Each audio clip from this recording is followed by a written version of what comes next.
ওকে ভাইয়াপুরা, আশা করি তোমরা সবাই ভালো আছো। চলে আসো ক্লাসের মধ্যে। আমরা আজকে কোষের গঠনের 9 নাম্বার লেকচারে আছি এন্ড আজকে আমরা খুব ইন্টারেস্টিং জিনিস পড়বো, সেটা হচ্ছে মাইটোকন্ড্রিয়া।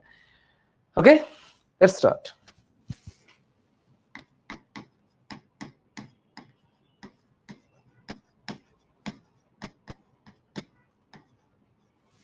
মাইটোকন্ড্রিয়া। ওকে, আজকে টপিকের নাম হচ্ছে মাইটোকন্ড্রিয়া এবং এই হচ্ছে আমাদের বই। ওকে,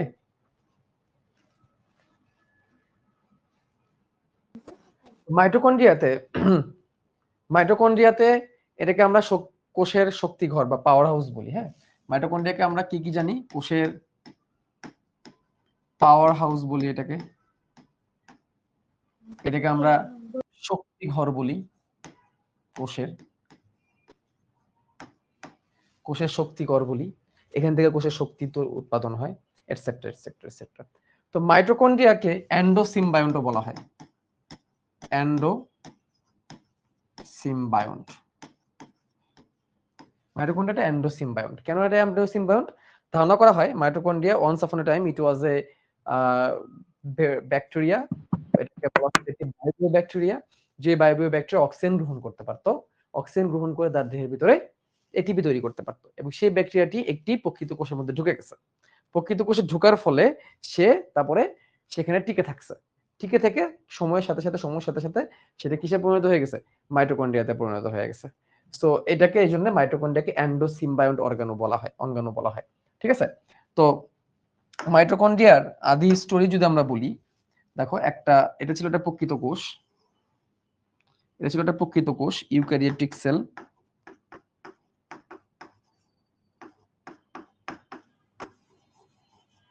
এটা ইউক্যারিওটিক কোষ বা প্রকৃত কোষ। এটা ছিল তার নিউক্লিয়াস।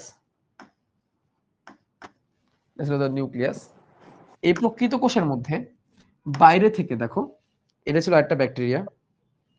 এই কোষটাকে আমরা একটু বড় করে দিই, তাহলে ভালো হবে।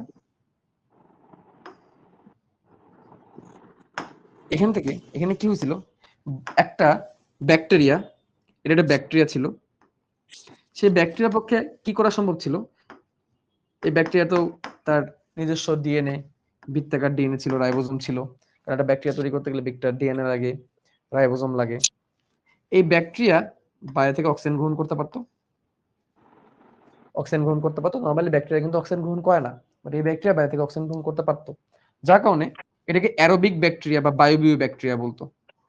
অ্যারোবিক ব্যাকটেরিয়া বা বায়োবিও ব্যাকটেরিয়া বলতো। নরমালি কিন্তু যে কোনো ব্যাকটেরিয়াগুলো বেশিরভাগ ক্ষেত্রে অবায়বীয় হয়, অর্থাৎ তারা অক্সিজেন নিতে পারে না, অক্সিজেন থাকলে তারা মারা যায়। এগুলোকে অবায়বীয় ব্যাকটেরিয়া বা অ্যানারোবিক ব্যাকটেরিয়া বলে। অ্যানারোবিক মনে আছে? অবাধ শ্বসন 19 পড়ছিলা, অ্যানারোবিক রেসপিরেশন। তেমনি অবাধ ব্যাকটেরিয়া, অর্থাৎ যে ব্যাকটেরিয়া অক্সিজেন নিতে পারে না। বাট এখন আমরা যে ব্যাকটেরিয়া নিয়ে কথা বলতেছি, সেই ব্যাকটেরিয়া অক্সিজেন নিতে পারে এবং অক্সিজেন নিয়ে তার দেহের মধ্যে কি তৈরি করতে পারতো? এটিপি তৈরি করতে পারতো, অর্থাৎ শ্বসন করতে পারতো। এটা এক ধরনের শ্বসন। শ্বসনের ফলে কি তৈরি হয়? শক্তি তৈরি হয়। এই ব্যাকটেরিয়াটা সামহাউ এই কোষের ভিতরে ঢুকে গেছিল। এবং এটাকে আমরা একটু ছোট করে দিই। এই কোষের ভিতরে ঢুকে গেছিল, অথবা এমনও ধরা হয়ে থাকে যে এই কোষটা এই ব্যাকটেরিয়াটাকে গিলে খাই ফেলছিল। দুটোর মধ্যে যে কোনো একটা হতে পারে। এবং ভিতরে ঢোকার পরে এবার এই কোষ কি চিন্তা করলো যে আমার ভিতরে একজন ঢুকে গেছে, একে আমি মেরে ফেলি। কারণ কেউই চাইবে না তার ভিতরে একজন ঢুকুক। আমাদের দেহের ভিতরে যদি কোনো জীবাণু প্রবেশ করে, সে রক্তকণিকা কিন্তু তাকে মেরে দেয়। কোষের ভিতরে যখন একটা ব্যাকটেরিয়া প্রবেশ করে, ঠিক আছে, তখন তো কোষ চিন্তা করবে, হ্যাঁ এ কোথা থেকে আসলো, এটা তো আমি রাখবো না, রাইট? এভাবে চিন্তা করে।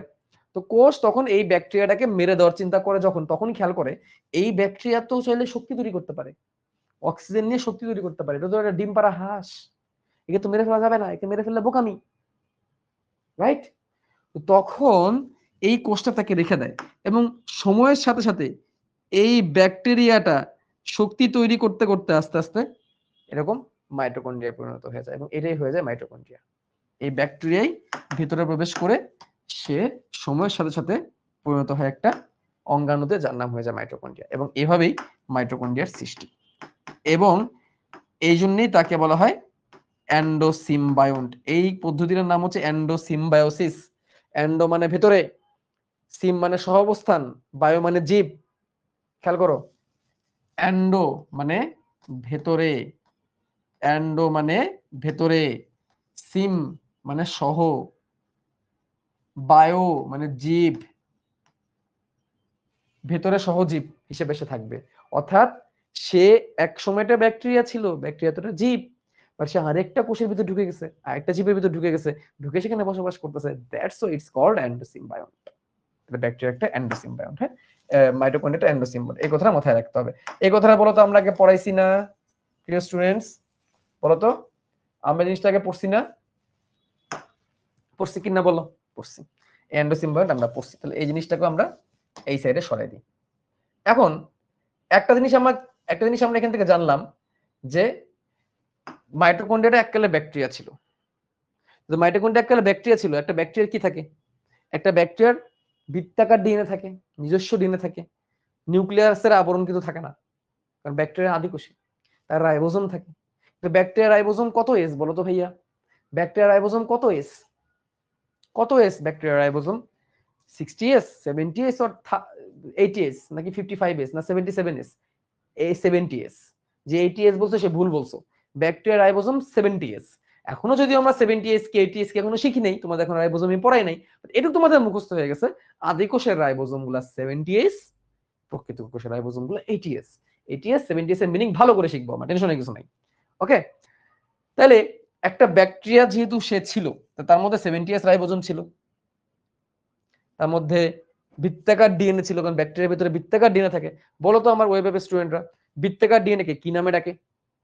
বৃত্তাকার ডিএনএ কে কি নামে ডাকা হয়? বৃত্তাকার ডিএনএ কে প্লাজমিড নামে ডাকা হয়। কি নামে ডাকা হয়? প্লাজমিড নামে ডাকা হয়। এই প্লাজমিড এই জিনিসটা তাহলে এই ব্যাকটেরিয়ার দেহের মধ্যে থাকবে, তাহলে মাইটোকন্ড্রিয়ার ভিতরেও থাকবে, কারণ সে যদি আগে এক সময় ব্যাকটেরিয়া ছিল, তাহলে মাইটোকন্ড্রিয়ার ভিতরে প্লাজমিডও থাকবে, বৃত্তাকার ডিএনএও থাকবে। তার মানে কি দাঁড়াইলো? মাইটোকন্ড্রিয়ার ভিতরে যদি প্লাজমিড থাকে, মানে বৃত্তাকার ডিএনএ থাকে, এবং রাইবোজোম থাকে, রাইবোজোমের কাছে প্রোটিন তৈরি করা, তার ভিতরে আবার ডিএনএও আছে, তো ডিএনএ থেকে ডিএনএ ডাবল হইতে পারে, রাইবোজোম একাধিক তৈরি হইতে পারে। তার মানে কি সে নিজেকে ডাবল করতে পারবে না বলো? সে যদি একটা ব্যাকটেরিয়া হয়, তাহলে সে কি নিজেকে ডুপ্লিকেট করতে পারবে না? তোমরা তো মাইটোসিস মিওসিস নাম শুনছো, আরেকটা আছে অ্যামাইটোসিস, শুনছো না? অ্যামাইটোসিস। তেমনি আরেকটা আছে বাইনারি ফিশন, দ্বিভাজন, বলো শুনছো কিনা এই নামটা? পড়াইছি কিন্তু, দ্বিভাজন। দ্বিভাজন আর অ্যামাইটোসিসের মধ্যে পার্থক্য এটাও কিন্তু তোমাদের আমি পড়াইছি। সে সেটা করতে পারবে, মাইটোকন্ড্রিয়া একটা কোষের ভিতরে থেকে দ্বিভাজন পদ্ধতি করতে পারবে। ঠিক আছে, তাহলে ব্যাপারটা কি দাঁড়াইলো? এটি কোষের মধ্যে, কোষের মাইটোকন্ড্রিয়া, কোষের মাইটোকন্ড্রিয়া সংখ্যা বৃদ্ধি করতে পারে, সংখ্যা বৃদ্ধি করে, অর্থাৎ সে স্বপ্রজনন করে, নিজেকে নিজে কি করতে পারে? বিভাজন করতে পারে, স্বপ্রজনন করতে পারে। স্বপ্রজনন ক্ষম একটা অঙ্গাণু সে, কে? মাইটোকন্ড্রিয়া। মাইটোকন্ড্রিয়ার আবিষ্কারক ছিল বিজ্ঞানী কলিকার। আবিষ্কারক, মাইটোকন্ড্রিয়ার আবিষ্কারক হচ্ছে বিজ্ঞানী কলিকার। কলিকার। মাইটোকন্ড্রিয়া কি করে? শক্তি তৈরি করে না? এটা আমরা মজা করে বলতাম, মাইটোকন্ড্রিয়ার কাজ হচ্ছে শক্তি তৈরি করে। তেমনি একটা অ্যাড দিত এক সময়, শক্তি বর্ধনকারী কলিকাতা হারবাল। হ্যাঁ, এরকম একটা অ্যাড দিত এক সময়, শক্তি বর্ধনকারী কলিকাতা হারবাল। তো কলিকাতা, কলিকার, শক্তি, শক্তি বর্ধনকারী, শক্তি উৎপাদন, কলিকার, কলিকার, কলিকাতা। কলিকার হচ্ছে আবিষ্কারক। কার আবিষ্কারক? মাইটোকন্ড্রিয়া আবিষ্কারক। তো একে আরেকটা নামেও ডাকা হয়তো, একে একে আরো অন্যান্য নামেও ডাকা হয়তো। তো দেখো এখানে আমার এখানে লেখা আছে, একটু দেখি আমরা এই জায়গাটা। সুইডিশ বিজ্ঞানী কলিকার সাইটোপ্লাজমে এই অঙ্গাণুর উপস্থিতি লক্ষ্য করেন এবং নাম দেন সার্কোসোম। কি নাম দেন? সার্কোসোম। এখন সার্কোসোম নাম কেন দেন দরকার নেই এটা, বাট তারপরে আমি দেখাচ্ছি। সোম ইজ কামিং ফ্রম দেহ বা কোষ, circo, circo is coming from muscle. দেখো পেশি কোষে পাইছে, পতঙ্গের পেশি কোষে। মাসেলকে বোঝানোর জন্য সার্কো ব্যবহার করা হয়। যেমন মাসেলের কোষের সাইটোপ্লাজমকে সার্কোপ্লাজম বলে, মাসেলের কোষের ঝিল্লিকে সার্কোলেমা বলে। প্লাজমা লেমা না, সার্কোলেমা। প্লাজমা লেমা না, সার্কোলেমা। সাইটোপ্লাজম না, সার্কোপ্লাজম। তাহলে যেহেতু মাসেলের মধ্যে পাইছে সার্কোসোম। ঠিক আছে, এবং সুতাকৃতির ছিল এবং একে ফিলা নামকরণ করা হয়েছে। তাহলে মাইটোকন্ড্রিয়ার আরেকটা নাম ছিল ফিলা, সে নামটা কি করছে? ফ্লেমিং। ফ্লেমিং ফিলা নামকরণ করছে। অল্টম্যান একটা নাম করছে যার নাম হচ্ছে বায়োপ্লাস্ট। বায়ো কেন করছে? দেখুন তার মধ্যে জীবের মতো একটা বৈশিষ্ট্য আছে, বায়ো ইজ কামিং ফ্রম জীব, ঠিক আছে। অবশেষে কার্ল বেন্ডা মাইটোকন্ড্রিয়া নামকরণ করেন। এখানে দুটো জিনিস পড়বা, একটা হচ্ছে কলিকার, লক্ষ্য করেন কলিকার, আর বেন্ডা নামকরণ করেন মাইটোকন্ড্রিয়া। বেন্ডা নামকরণ করেন মাইটোকন্ড্রিয়া, এই দুটো জিনিস মনে রাখবা তাহলেই হবে, ঠিক আছে। আর জিনিস জানতে হবে, কোষের মধ্যে মাইটোকন্ড্রিয়া 20% জায়গা দখল করে। এটি কোষের 20% জায়গা কে দখল করে রাখে? মাইটোকন্ড্রিয়া দখল করে রাখে। আর এদের সংখ্যা বৃদ্ধি কিভাবে হয়? বিভাজনের মাধ্যমে এদের সংখ্যা বৃদ্ধি হয়। বিভাজন বলতে দ্বিভাজন কথা বলছে, দ্বিভাজনের মাধ্যমে এদের সংখ্যা বৃদ্ধি হয়। আর জিনিস দেখো, একটি কোষে গড়ে 300 থেকে 400টা মাইটোকন্ড্রিয়া থাকতে পারে। একটি কোষে গড়ে 300 থেকে 400টা মাইটোকন্ড্রিয়া থাকতে পারে। 300 থেকে 400 অনেক, কিন্তু এই জন্য 20% জায়গা নিয়ে নিছে। তবে যেই কোষের শক্তি বেশি দরকার সেই কোষে মাইটোকন্ড্রিয়া বেশি থাকবে, ঠিক আছে। যেই কোষে শক্তি বেশি দরকার সেই কোষে মাইটোকন্ড্রিয়া বেশি থাকবে। এখন বলো তো, আমাদের দেহের কোন অঙ্গে অনেক রাসায়নিক বিক্রিয়া হয়, যাকে জৈব রসায়নাগার বলে? বলো, আমাদের দেহের কোন অঙ্গে জৈব রসায়নাগার বলে যাকে, যার মধ্যে কেমিক্যাল রিঅ্যাকশন অনেক হয়? কে কোন নাম দিয়েছে তাকে মুখস্থ করতে বলছি, ওই দুইটা, ঠিক আছে। এসএসসির বইয়ে কি দেওয়া না দেওয়া ভুলা যাও, বাদ। তাহলে লিভার, যকৃতে অনেক রাসায়নিক বিক্রিয়া হয়। রাসায়নিক বিক্রিয়ার জন্য কি দরকার? রাসায়নিক বিক্রিয়া করতে কি দেওয়া লাগে? শক্তি দেওয়া লাগে। তো যকৃৎ কোষের জন্য শক্তি বেশি লাগে, এজন্য যকৃৎ কোষে মাইটোকন্ড্রিয়া বেশি থাকবে। দ্যাটস হোয়াই যকৃৎ কোষে 1000টা মাইটোকন্ড্রিয়া থাকে বা আরো বেশি থাকে। আর অ্যামিবার কোষে আরো বেশি থাকতে পারে, কারণ অ্যামিবা একটা এক কোষে জীব, তাকে অনেক কিছু করতে হয়। তাহলে এই কথাগুলো জানতে হবে, ঠিক আছে। তাহলে মাইটোকন্ড্রিয়া থেকে আমরা আর কি কি জানলাম? মাইটোকন্ড্রিয়া থেকে আমরা জানলাম কোষের 20% আয়তন, কোষের 20% আয়তন সে নিছে, এবং বেন্ডা নামকরণ করছেন। নামকরণ কে করছেন? বেন্ডা। তারপরে একটা কোষে 300 থেকে 400টি থাকে, যকৃৎ কোষে 1000টি। যকৃৎ কোষে 1000টি পরিমাণ থাকতে পারে। এই ইনফরমেশন গুলো আমাদের জন্য গুরুত্বপূর্ণ, ঠিক আছে। তারপরে দেখো, মাইটোকন্ড্রিয়া দৈর্ঘ্য প্রস্থ করতে এগুলো লাগবে না, এগুলো কোনো কাজে আসে না। ওইগুলা পড়বা না, ওইগুলা পড়লে জীবনের শান্তি সুখ নষ্ট হবে। এই যে আয়তন এগুলো পড়বা না। এসব আয়তন পড়লে জীবনের সুখ শান্তি সব নষ্ট হয়ে যাবে। কি বলছি বুঝছো? এসব আয়তন পড়লে জীবনের সুখ শান্তি সব নষ্ট হয়ে যাবে, এগুলো পড়বা না। তারপরে কোষে 20% আয়তন দখল করে, এটা আমরা একটু আগে পড়ে আসি, এগুলো দেখানোর দরকার নাই। এবার আসো মাইটোকন্ড্রিয়ার সব থেকে গুরুত্বপূর্ণ জিনিসগুলো, এই যে এইগুলা, ঠিক আছে। মাইটোকন্ড্রিয়ার গঠন, এই গঠনটা এখন আমরা দেখবো। মাইটোকন্ড্রিয়ার গঠনটা আমরা দেখবো, খুবই গুরুত্বপূর্ণ কিন্তু। ভাই এই পেজ থেকে কি নোট শুরু নাকি আগের একটা পেজ? না, এখান থেকে শুরু। আজকে শোনো, তোমাদের একটা কথা বলি, ছোট ক্লাস নিবো আজকে, তোমাদের মাইটোকন্ড্রিয়া পড়াবো আর দেখি কি পড়ানো যায়। তোমাদের তো জানো হয়তো, বা তোমাদের যে বড় ভাইয়ারা আছেন, তাদের তাদের তো এইচএসসি পরীক্ষা আগামীকালকে, বায়োলজি ফার্স্ট পেপার পরীক্ষা। তারপরের দিন 30 তারিখে হচ্ছে বায়োলজি সেকেন্ড পেপার পরীক্ষা। তো বায়োলজি ফার্স্ট পেপারের কন্টেন্ট দিয়ে দিছি, সেকেন্ড পেপারের জন্য তাদের জন্য এমসিকিউ শুট করতেছি। তোমাদের ক্লাস শুরু করার আগে দেখো, এই যে ওদের জন্য এমসিকিউ শুট করছি, যে অনশট এমসিকিউ, ঠিক আছে। অনেক এমসিকিউ শুট করতেছে ওদের জন্য। তো এগুলা করতে না অনেক টাইম লাগে, এই যে এমসিকিউ। তো তোমাদের ক্লাস শেষ হইলে তারপর আবার আমার আবার এমসিকিউ শুট করতে হবে, এই দেখো ওদের জন্য এগুলা করছি। তোমাদের ক্লাস শেষ হইলে তোমাদের ক্লাস শেষ হলে শুট করবো না, তোমাদের ক্লাস শেষ হওয়ার পরে আবার পড়তে হবে, কারণ রাত 10টার সময় 26 ব্যাচের ক্লাস আছে। তোমাদের বড় ভাইদের ক্লাস হচ্ছে 26 ব্যাচের রাত 10টার সময়, ওদেরটা ক্লাস শেষ হবে রাত 11টার সময়। তারপরে আবার আরো 3টে চ্যাপ্টারে শুট করতে হবে। তোর 7টা চ্যাপ্টার ওদের শর্ট সিলেবাসে সেকেন্ড পেপারে। এর মধ্যে 4টা শুট করছে, আরো 3টা শুট বাকি। 3টা শুট করতে মিনিমাম 3 ঘন্টা লাগবে। তো তোমাদের ক্লাস শেষ হবে, তারপরে রাত 10টার সময় আরেকটা শুরু হবে, সেটা হবে রাত 11টা পর্যন্ত 26 ব্যাচে। তো 11টা শেষ করে 11:30 শুট শুরু করবো, এবং রাত 3টা বাজবে ওই 3টা চ্যাপ্টার শেষ করতে। দেন এই 7টা চ্যাপ্টারকে একসাথে করে এডিট করতে লাগবে আরো 2 থেকে 3 ঘন্টা। তো আজকে ফজর পার হয়ে যাবে শেষ করতে। সেই জন্য তোমাদের ক্লাস হচ্ছে তাড়াতাড়ি শেষ করবো, কারণ ক্লাস নেওয়ার আগে আবার পড়তেও হয় অনেক কিছু, অনেক পড়ে তারপর ক্লাস নিতে হয়। সো পড়া লাগবে ধরো 3টা চ্যাপ্টার, তারপর শুট করতে হবে, অনেক টাইমের ব্যাপার। তো আজকে দুপুর থেকে দাঁড়াই আছি, ঠিক আছে। তো এই জন্য আর কি, মানে আজকে ক্লাস তাড়াতাড়ি শেষ করবো, ওকে। তো আসি, এখন আমরা আসি, এবার আমরা কিছু বেসিক কনসেপ্টের আমরা একটু দেখবো। দেখো, মাইটোকন্ড্রিয়ার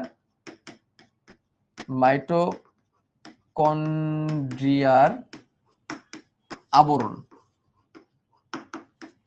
দেখো মাইটোকন্ড্রিয়ার আবরণের কথা আসলে প্রথমে মাথায় রাখবা এটা হচ্ছে দুই স্তরের আবরণ, দুই স্তরের আবরণ। তাহলে মাইটোকন্ড্রিয়ার স্তর দুইটা। এই স্তরটা বলতে কি আমরা কোষ প্রাচীর পড়ছিলাম না, কোষ প্রাচীর, কোষ প্রাচীরের কয়টা স্তর ছিল? যদি আমি মধ্যপর্দা, প্রাথমিক প্রাচীর, গৌণ প্রাচীর ধরি তাহলে তিনটা স্তর ছিল, তাই না? তিনটা স্তর ছিল, মধ্যপর্দা, প্রাথমিক প্রাচীর, গৌণ প্রাচীর। আবার গৌণ প্রাচীর কয় স্তরে তৈরি ছিল? তিন স্তরে। সেই হিসাব করলে আমরা গৌণ প্রাচীরের তিনটা, প্রাথমিক প্রাচীরের একটা, আর মধ্যপর্দার একটা, টোটাল কি আমরা পাঁচটা বলি না তিনটা বলি বলতো? গৌণ প্রাচীরের তিনটা, প্রাথমিক প্রাচীরের একটা, আর মধ্যপর্দার একটা, তাহলে সব মিলে আমরা পাঁচটা বলি নাকি তিনটা বলি? আমরা তিনটা বলি। কিন্তু তেমনি মাইটোকন্ড্রিয়ার যে আবরণ সেটা দ্বিস্তরীয় আবরণ, দুইটা স্তর বা দুইটা স্তরে দুইটা ফ্লুইড মোজাইক মডেলের মতো। ব্যাপারটা কেমন আমি তোমাদের বুঝাই। ধরো এইটা হচ্ছে মাইটোকন্ড্রিয়ার বহিতক, বাইরের স্তর, বহিতক বা বাইরের স্তর। এটা এটা ধরো বহিতক বা বাইরের স্তর। ঠিক এর ভেতরের দিকে আরেকটা ত্বক আছে, অন্ততক বা অন্তঃস্তর, এরকম।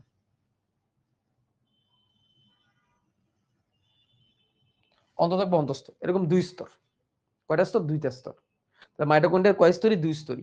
এখন প্রত্যেকটা স্তর আবার দ্বিস্তরী ফসফোলিপিড দিয়ে তৈরি বা লিপোপ্রোটিন দিয়ে তৈরি, দুটোই লিখছে তোমাদের বইয়ের মধ্যে, বা দ্বিস্তরী। মানে এইখানে একটা ফ্লুইড মোজাইক মডেল আছে, এখানে একটা ফ্লুইড মোজাইক মডেল আছে। সহজ কথায় ঝিলি মানে তো ফ্লুইড মোজাইক মডেল, কোষ ঝিলির মতো। এইখানে যদি একটা ফ্লুইড মোজাইক মডেল থাকে তাহলে এটা কয় স্তরী ফসফোলিপিড দিয়ে তৈরি হবে বলো? এটা কয় স্তরী ফসফোলিপিড দিয়ে তৈরি হবে? কুইকলি বলো। এর যদি একটা ফ্লুইড মোজাইক মডেল হয় তাহলে এটা কয় স্তরী ফসফোলিপিড দিয়ে তৈরি হবে? দুই স্তরী। তাহলে এইখানে দুইটা স্তর, এইখানে দুটো স্তর, এইখানে দুটো স্তর মিলে একটা পর্দা, এখানে দুটো স্তর মিলে আরেকটা পর্দা। তাহলে টোটাল কয়টা পর্দা? কয়টা ফসফোলিপিডের স্তর? তাহলে টোটাল চারটা। চারটাকে কি আমরা চার স্তর বলবো না দুই স্তর বলবো বলো? চারটাকে কি চারটা পর্দা বলবো না দুটো পর্দা বলবো? দুটো পর্দা বলবো, কারণ এখানে দুইটা স্তর মিলে একটা পর্দা আর এখানে দুটো স্তর মিলে একটা পর্দা। তাহলে তাহলে এটা কি দুই স্তরের আবরণ, যে প্রত্যেকটার মধ্যে আবার দুটো করে লেয়ার আছে, দুটো করে পর্দা আছে। সেটাকে আমি এখন তোমাদের যদি রিয়েলাইজ করাই তাহলে তোমরা ভালো বুঝতে পারবে। আমি এইটুকু জায়গায় মুছে দিলাম, তোমার এটাকে পুরোপুরি বোঝানোর জন্য আমি এখন দেখাবো। অ্যাকচুয়ালি দেখো ঘটনাটা এরকম। এটাকে একটা ফ্লুইড মোজাইক মডেলের মতো লাগতেছে না? ইয়েস, ফ্লুইড মোজাইক মডেলের মতো আঁকাচ্ছি। হয় নাই, একটু দাঁড়াও।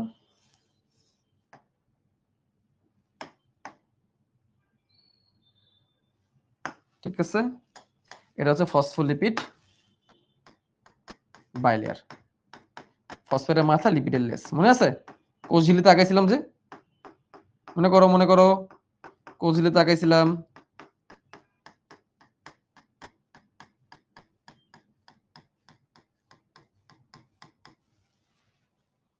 হ্যাঁ হয়েছে, যে পড়ছিলাম।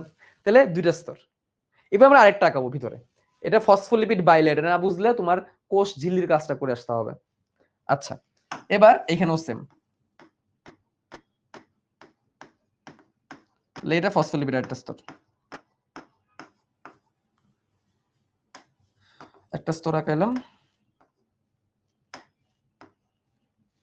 এর ভিতরে আরেকটা স্তর হয়ে যাবে। এটাকে কপি করে দিই, দুইটা স্তর।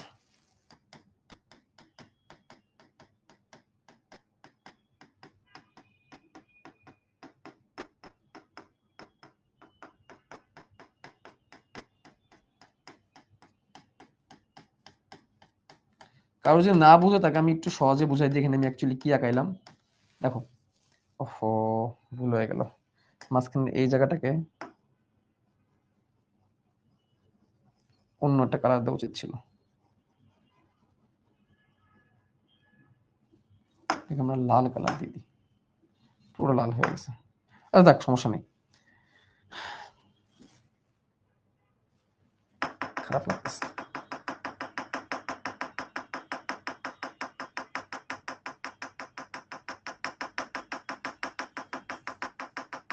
অন্য একটা কালার দিয়ে চেষ্টা করতেছি। দেখো এগুলো হচ্ছে ফসফেটের মাথা, এগুলো হচ্ছে ফসফেটের মাথা। এবার দেবো লিপিডের লেস। এই যে এগুলো হচ্ছে লিপিড দিয়ে তৈরি লেস, এই হচ্ছে ফসফোলিপিড। ফসফোলিপিড, ফসফোলিপিডের দুটো লেয়ার। তাহলে দেখো কি হইলো,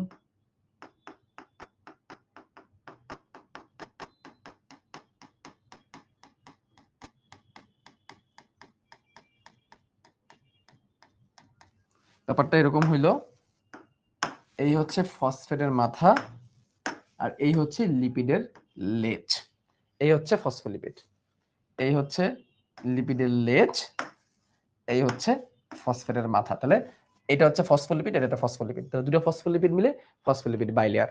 সেটা আমরা আগেই দেখছি, এরকম জিনিস আমরা পাইলাম এখানে। এইভাবে দুইটা স্তর তৈরি হয়েছে, মাইটোকন্ড্রিয়ার দুইটা স্তর এইভাবে তৈরি হয়েছে। তাহলে এই যে ভিতরে যে জায়গাটা, এটাকে যদি মেকআপ করে দিই, এখানে যে ভিতরে যে জায়গাটা তৈরি হয়েছে, এই যে ভিতরে যে জায়গাটা তৈরি হয়েছে, এটা মাইটোকন্ড্রিয়ার কি, এটা মাইটোকন্ড্রিয়ার ভিতরে কি ম্যাট্রিক্স, মাইটোকন্ড্রিয়ার কি ম্যাট্রিক্স, এটা হচ্ছে মাইটোকন্ড্রিয়ার ম্যাট্রিক্স, এটা হচ্ছে মাইটোকন্ড্রিয়ার ম্যাট্রিক্স, কি বলে এটাকে ম্যাট্রিক্স। আর এই যে এটা কি দুইটা স্তরের মাঝখানের জায়গা না বলতো, এই যে জায়গাটা এটা কি দুইটা স্তরের মাঝের যে জায়গা না, এটাকে আমি অন্য একটা কালার দিয়ে দিই, চলো এটাকে আমরা অন্য একটা কালার দিব, অন্য একটা কালার দিই। এই যে মাঝখানে যে জায়গাটা, এই যে এটা, এই যে মাঝে যে জায়গাটা, এটা কি আরেকটা স্তর না, পুরোটা কালার হয়ে যাচ্ছে। এই যে মাঝখানে, এটা কি দুইটা পর্দার মাঝখানের স্তর, এই দুটো পর্দার মাঝখানের যে স্তরটা, এইটাকে বলা হয় ইন্টারমেমব্রেন স্পেস। ইন্টার মানে মধ্যবর্তী, মেমব্রেন মানে পর্দা, স্পেস মানে জায়গা, এটা হচ্ছে ইন্টারমেমব্রেন স্পেস। এই জায়গাটাও গুরুত্বপূর্ণ, এই জায়গাটাও অনেক গুরুত্বপূর্ণ, এখানে অনেক কিছু হয়, কি হয় সেটা আমরা পরে দেখবো। এখন এইভাবে তৈরি। এখন দেখো মাইটোকন্ড্রিয়ার ভিতরে আগে থেকে আমি বলে দিই বৃত্তাকার ডিএনএ থাকবে, বৃত্তাকার ডিএনএ থাকবে। যেহেতু মাইটোকন্ড্রিয়া এককালে কি ছিল, ব্যাকটেরিয়া ছিল, তাহলে এখানে ভিতরে বৃত্তাকার ডিএনএ থাকবে, এক বা একাধিক বৃত্তাকার ডিএনএ থাকতে পারে, একাধিক কয়েকশো থাকতে পারে, এবং এখানে রাইবোজোমও থাকবে। এই যে রাইবোজোম বেশি বড় হয়ে গেছে, এখানে কি থাকবে, রাইবোজোমও থাকবে, রাইবোজোমও থাকবে, থাকবে এবং এটার ভিতরে বিভিন্ন রকমের রাসায়নিক বস্তু থাকবে, বিভিন্ন রকমের রাসায়নিক বস্তু থাকবে, পুরোটা মিলে হবে ম্যাট্রিক্স, পুরোটা মিলে হবে ম্যাট্রিক্স। এখন এটা একটা ব্যাকটেরিয়ার মতো লাগতেছে না, দেখো তো একটা ব্যাকটেরিয়ার মতো লাগতেছে না, যে বৃত্তাকার ডিএনএ আছে, তারপরে সাইটোপ্লাজমে রাইবোজোম আছে, বাইরে কোষ ঝিল্লি আছে, এটা একটা ব্যাকটেরিয়ার মতোই। কিন্তু ব্যাপারটা হচ্ছে তুমি অলরেডি একটা প্রশ্ন করে ফেলছো, আমরা তো জানি ভেতরের স্তরটা ভাঁজ ভাঁজ হওয়া, ভাঁজ ভাঁজ কই গেল, ভাঁজ দেন নাই কেন, মাথায় আসে না এই প্রশ্নটা, ভাইয়া ভাঁজ কোথায় গেল, আসে কিনা, আসে। ভাঁজ বোঝানোর আগে আমি তোমাকে এখন আরেকটা জিনিস বুঝাবো। দেখো ভাঁজে তো যাবই, এটাকে একটু সরাই দিই, ওই দিকে চলে যাও, ওই দিকে চলে যাও। এখন তোমাদের দুইটা স্তর কেমনে আছে এটা তোমাদের বুঝিয়ে দিলাম। মাইটোকন্ড্রিয়া দ্বিস্তরী আবরণ দ্বারা তৈরি, প্রত্যেকটার মধ্যে আবার দুইটা করে লেয়ার থাকে। এই জায়গাটা হচ্ছে ইন্টারমেমব্রেন স্পেস, দুটা স্তরের মধ্যবর্তী জায়গা। এখন বাইরের স্তরটাকে রক্ষণাত্মক বলা হয়, বাইরের আঘাত থেকে রক্ষা করে, ভিতরের স্তরটাকে কর্মধায়ক বলা হয়, ভিতরে কাজকর্মটাকে কন্ট্রোল করে। এখন কি হয় এই সব জায়গায় এটা একটু আমরা জানি। এইটা হচ্ছে বাইরের স্তর,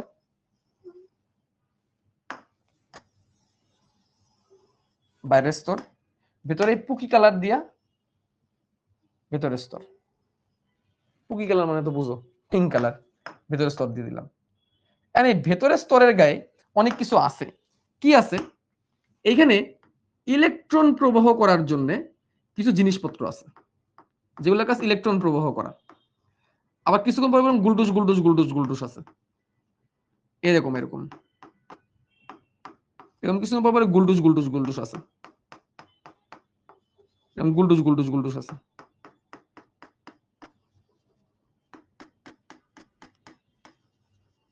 এরকম।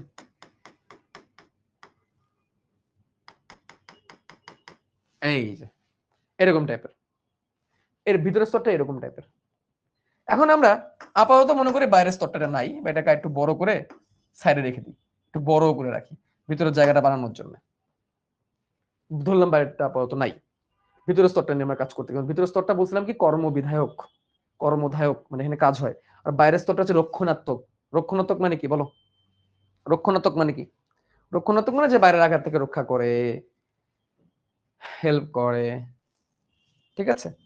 তাহলে বাইরেরটা হচ্ছে রক্ষণাত্মক, ভিতরটা হচ্ছে কর্মধায়ক। তাহলে কাজ করবে ভিতরের স্তরটা। একটু দাঁড়াও, জায়গা বের করে নিই, একটু সরাই নিই, অনেক জায়গা বের হবে, দেখতে সুন্দর লাগবে। এখন এই ভিতরের স্তরে কি হয় দেখো তো, এই ভিতরের স্তরটায় ইলেকট্রনের আদান প্রদান হয়। ধরো এটা একটা ইলেকট্রন, এটা একটা ইলেকট্রন। ইলেকট্রন এই যে ভিতরের মেমব্রেনে এরকম করে আপ ডাউন করে, আপ ডাউন করে, আপ ডাউন করে একদিক থেকে আরেক দিকে যায়। ইলেকট্রন ইলেকট্রন আপ ডাউন করে, ঠিক আছে? আপ ডাউনটাকে আমি একটু সুন্দর করে দেখাই। এই যে এরকম এরকম আপ ডাউন করে ইলেকট্রন, ভেতরে যায়, বাইরে যায়, ভেতরে যায়, বাইরে যায়, অনেক কিছু করে ইলেকট্রন, এরকম করে। তাহলে ইলেকট্রনটা এটার ভিতর দিয়ে চলাচল করে, তার ফলে এটাকে কি বলা হয়? ইলেকট্রন চলাচল করার একটা চেইন। চেইন কেন? কারণ ইলেকট্রন চলাচল করবে, আবার আগের জায়গায় আসবে, চলাচল করবে, আবার আগের জায়গায় আসবে, ঘোরাফেরা করবে। তাহলে এটাকে কি আমরা ইলেকট্রন ট্রান্সপোর্ট চেইন বলতে পারি না বলতো? এটা কি ইলেকট্রন ট্রান্সপোর্ট চেইন বলা যায় না? যায়। এইটা হচ্ছে electron transport chain. Electron transport চেইনের কাজ কি? ইলেকট্রন ট্রান্সপোর্ট চেইনের কাজ হচ্ছে মাইটোকন্ড্রিয়ার ভিতরে কিছু জিনিস তৈরি হয়। যেমন ধরো NADH2, নাম শুনছো? NADH2 নাম শুনছো কিনা বলো। তারপরে FADH2 বলো, নাম শুনছো কিনা বলো। এগুলো শুনছো তোমরা। ইলেকট্রন এদের মধ্যে দিয়ে আদান প্রদান করে এদের থেকে এটিপি তৈরি করে। কেমনে করে? এই যে গোলটুস নামের একটা আছে, দেখো তো, আমি একটু বড় করি। ধরো ইলেকট্রনটা এভাবে এই পর্যন্ত আসছে। এই যে গোলটুস যেটা আছে, গোলটুসটা, এই গোলটুসটাকে একটু বড় করি আমি, চলো। এই গোলটুস মানে গোল যেটা, এটাকে একটু বড় করলাম আমি, একটু বড় করলাম এই জায়গাটাকে। এখন এইখানে কি হয়? এইখানে কি হয়? এইখানে একটা বিক্রিয়া হয়, এখানে একটা বিক্রিয়া হয়, যে বিক্রিয়ার মাধ্যমে এডিপি থেকে এটিপি তৈরি হয়। এডিপি থেকে এটিপি তৈরি হয়। সেটা করার জন্য বাইরে অনেক হাইড্রোজেন আয়ন থাকে, সেই হাইড্রোজেন আয়নকে ভিতরে ঢুকাইতে হয়। হাইড্রোজেন আয়নকে কি করতে হয়? ভিতরে ঢুকাইতে হয়। তাহলে এই যে স্পেস, এই স্পেসে কি আছে? অনেক হাইড্রোজেন আয়ন আছে জমে। এই যে স্পেস, এই স্পেস থেকে অনেক হাইড্রোজেন আয়ন জমে আছে। এই হাইড্রোজেন আয়নগুলো আবার ভিতর থেকে বাইরে গেছে। তার মানে কি? এই যে এইখান থেকে হাইড্রোজেন আয়ন বাইরে যায়, সে হাইড্রোজেন আয়ন আবার এই চ্যানেল দিয়ে ভিতরে ঢুকে, এই চ্যানেলগুলো দিয়ে ভিতরে ঢুকে, এই চ্যানেলগুলো দিয়ে ভিতরে ঢুকে, এই চ্যানেলগুলো দিয়ে হাইড্রোজেন ভিতরে ঢুকে, এই চ্যানেলগুলো দিয়ে হাইড্রোজেন ভিতরে ঢুকে, এই চ্যানেলগুলো দিয়ে হাইড্রোজেন ভিতরে ঢুকে, হাইড্রোজেন প্লাস ভিতরে ঢুকে। বুঝছো? এই চ্যানেলগুলো দিয়ে হাইড্রোজেন প্লাস ভিতরে ঢুকে এবং এটিপি বানায়। তাহলে এই হাইড্রোজেন প্লাস কোথা থেকে আসছে? এই যে NADPH2 এখান থেকে আসছে, এই যে FADH2 এখান থেকে আসছে। তাহলে আমি আবার বলি, ভিতরে ম্যাট্রিক্সে অনেক NADH2 FADH2 আছে। কেমনে আছে? তোমরা শ্বসন পড়ছিলা, গ্লাইকোলাইসিস, অ্যাসিটাইল কোয়েক, ক্র্যাবস চক্র, মনে আছে? ক্র্যাবস চক্রে অনেক NADH2 তৈরি হয়েছিল, FADH2 তৈরি হয়েছিল। এগুলো হচ্ছে সেগুলা যেগুলো মাইটোকন্ড্রিয়ার ভিতরে আছে। সেইগুলা থেকে এই হাইড্রোজেন বের হয়ে বাইরে যায়, যে চেনের মাধ্যমে ইলেকট্রন আদান প্রদান হয়, এবং এই হাইড্রোজেনটা আবার এই পাম্প হয়ে ভিতরে ঢুকে, এই পাম্প হয়ে ভিতরে ঢুকে, এই পাম্প হয়ে ভিতরে ঢুকে। ভিতরে ঢুকলে এটা এটিপিতে পরিণত হয়। প্রত্যেকটা পাম্প হয়ে ভিতরে ঢুকে প্রত্যেকটা থেকে এটিপি তৈরি হয়। প্রত্যেকটা পাম্প হয়ে ভিতরে ঢুকে প্রত্যেকটা পাম্প থেকে এটিপি তৈরি হয়। প্রত্যেকটা পাম্প থেকে এভাবে কি তৈরি হয়? এটিপি তৈরি হয়। একটা এডিপি থেকে একটা এটিপি তৈরি হয় প্রত্যেকটা পাম্প থেকে। তাহলে এই পাম্পগুলোর মধ্যে এনজাইম আছে কিছু, এই পাম্পগুলোর মধ্যে কিছু এনজাইম আছে। এই এনজাইমগুলো এটিপি তৈরি করে বলে এই এনজাইমগুলোর নাম এটিপি সিনথেস। এটিপি সিনথেস, কারণ আমরা জানি এনজাইমের নাম শেষে কি যুক্ত হয়? এস যুক্ত হয়। তাহলে এই পাম্পগুলো যেহেতু এটিপি তৈরি করছে, এজন্য পাম্পগুলোর নাম হচ্ছে কি? ATP synthase. কি নাম? ATP synthase. এটিপি সিনথেস এইগুলোর মধ্যে থাকে। আর এই পাম্পগুলোর নাম হচ্ছে অক্সিসোম। এইগুলোর নামই কি? এই পুরো পাম্পটার নাম কি? অক্সিসোম। অক্সিসোম। অক্সিসোম হচ্ছে এরকম গোল গোল গোল গোল কিছু জিনিস, যেটার ভিতরে এটিপি সিনথেস সহ আরো অনেক রকমের এনজাইম থাকবে। এটিপি সিনথেস তার মধ্যে একটা। এটিপি সিনথেস কি করবে? এডিপি কে এটিপি বানাবে, শক্তি দিবে। সেটার জন্য ভিতরে একটা হাইড্রোজেন ঢোকা লাগবে। এই হাইড্রোজেন কার কাছ থেকে আসবে? NADPH2 FADH2 থেকে আসবে। এবং ইলেকট্রন আদান প্রদানের মাধ্যমে এই কাজটা চালু থাকবে। ইলেকট্রন এরকম চেনের মতো ঘুরবে, ইলেকট্রন চেনের মতো ঘুরবে বলেই এইচ বের হয়ে আবার ভিতরে ঢুকতে পারবে। এইচ বের হয়ে যখন ভিতর দিকে ঢুকবে তখন কি হবে, একটা ভোল্টেজ আর আপ ডাউন তৈরি হবে। এইদিকে যদি অনেক এইচ জমে যায় তাহলে এইদিকে বেশি ঘনত্ব তৈরি হবে এইচ প্লাসের, এদিকে ঘনত্ব কম হবে, একটা ভোল্টেজ আপ ডাউন হবে। ভোল্টেজ আপ ডাউন হলে কি হয়, ইলেকট্রন ছোটাছুটি করে, এর ফলে একটা কি ইলেকট্রিসিটি তৈরি হয়। এই ইলেকট্রিসিটি তৈরি হওয়ার ফলে এইচ প্লাসটা আবার ভিতর দিকে ঢুকতে পারবে। এইচ প্লাস যখন ভিতর দিকে ঢুকবে তখন এটিপি তৈরি হবে, সেই এটিপিটাই আমরা শক্তি হিসাবে পাবো। এটাই হচ্ছে ইলেকট্রন ট্রান্সপোর্ট চেইন। বুঝছো কিনা বলো, এটাই ইলেকট্রন ট্রান্সপোর্ট চেইন। বুঝছো, এই হচ্ছে ইলেকট্রন ট্রান্সপোর্ট চেইন। ক্লিয়ার? তাহলে আমি আবার বলি, এটা হচ্ছে মাইটোকন্ড্রিয়ার ভিতরে ম্যাট্রিক্স। এই যে ভিতরে ম্যাট্রিক্স, ম্যাট্রিক্সের ভিতরে অলরেডি NADH2 FADH2 তৈরি হয়ে গেছে। কোন চক্রে? ক্র্যাবস চক্রে। ক্র্যাবস চক্র কই হয় বলো, ক্র্যাবস চক্র কোথায় হয়, কুইকলি বলো, ক্র্যাবস চক্র কোথায় হয়? মাইটোকন্ড্রিয়ার ভিতরে। অ্যাসিডাল কোয়ের সৃষ্টি কোথায় হয়? মাইটোকন্ড্রিয়ার ভিতরে। গ্লাইকোলাইসিস কোথায় হয়? গ্লাইকোলাইসিস কোথায় হয় বলো, এটা দেখে কে পারে। গ্লাইকোলাইসিস কোথায় হয়? এগুলা কিসের ধাপ? শ্বসনের ধাপ। সাইটোপ্লাজম, সাইটোপ্লাজম থেকে সে আবার মাইটোকন্ড্রিয়াতেই কিন্তু আসে, মনে আছে? সাইটোপ্লাজমে হয় গ্লাইকোলাইসিস, সে অ্যাসিটাইল কোয়ে হয়ে মাইটোকন্ড্রিয়া ঢুকে। মাইটোকন্ড্রিয়ায় আবার ক্র্যাবস চক্র হয়। প্রত্যেকের ধাপে অনেক NADH2 তৈরি হয়, অনেক FADH2 তৈরি হয়, এটিপিও তৈরি হয়। এটিপি যেটা পাইছি সেটা তো পেয়ে গেছি। NADH2 কে 3টা এটিপিতে বানাইতে হবে, FADH2 কে 2টা এটিপিতে বানাইতে হবে। আর এটা করার জন্য লাগবে electron transport chain. Electron transport chain কোনো এটিপি তৈরি করে না, উৎপাদন করে না, সে NADH2 কে এটিপি বানায়, সে FADH2 কে এটিপি বানায়। ইলেকট্রন ট্রান্সপোর্ট করার জন্য চেইন লাগবে, সেই চেইনটা মাইটোকন্ড্রিয়ার ভিতরের মেমব্রেনে আছে, যে চেইন ধরে ধরে ইলেকট্রন আপ ডাউন করে। ইলেকট্রন কেন আপ ডাউন করে? ভিতরে NADH2 থেকে H2 গুলা বের করে নিয়ে আসে বাইরে ইলেকট্রন আপ ডাউনের ফলে, এবং সেটা আবার ভিতরে ঢোকে। যখন ভিতরে ঢোকে H প্লাসটা, তখন সে এটিপি তৈরি করে এই একটা অক্সিজমের মাধ্যমে। অক্সিজেন হচ্ছে এটিপি তৈরি করা একটা মেশিন, একটা মোটরের মতো, যেটার ভিতর দিয়ে H প্লাস ঢুকলে এটিপি হয়ে যায়। সেই এনজাইমটার নাম হচ্ছে এটিপি সিনথেস। এই কাজটা করতে এটিপি সিনথেস এনজাইম লাগে। এই হচ্ছে পুরো কাহিনী। ইলেকট্রন ট্রান্সপোর্ট চেইন তাহলে মাইটোকন্ড্রিয়াতেই হয়, ক্র্যাবস চক্র মাইটোকন্ড্রিয়াতে হয়, তারপরে অ্যাসিটাইল কোয়ে সিস্টেম মাইটোকন্ড্রিয়াতেই হয়, NADH2 কে এটিপি বানানো মাইটোকন্ড্রিয়াতেই হয়। খেলা বুঝছো? তাহলে মাইটোকন্ড্রিয়াতে এই গোলটুস গুলো হচ্ছে অক্সিজম। অক্সিজমে কি হয়, এটিপি তৈরি হয়। আর সেজন্য কোন এনজাইম কাজ করে? এটিপি সিনথেস এনজাইম কাজ করে। এটিপি সিনথেস সামান্য একটা এনজাইম যেটা অক্সিজমে থাকে। অক্সিজমে এরকম আরো অনেক এনজাইম থাকে। ক্লিয়ার? এখন তুমি চিন্তা করো, তুমি যদি এই গোলটুস গুলোকে বাড়াইতে পারো, শক্তি কি করতে পারবা তাহলে তুমি বলো তো? এই গোলটুস জিনিসগুলোকে তুমি যদি বাড়াইতে পারো, শক্তি তখন বেশি হবে না কম হবে? তখন অক্সিজেন যদি বাড়ে, শক্তি আরো বেশি তৈরি হবে। আচ্ছা, এই কাজের জন্য মাইটোকন্ড্রিয়া কি করলো? ধরো কেএফসি না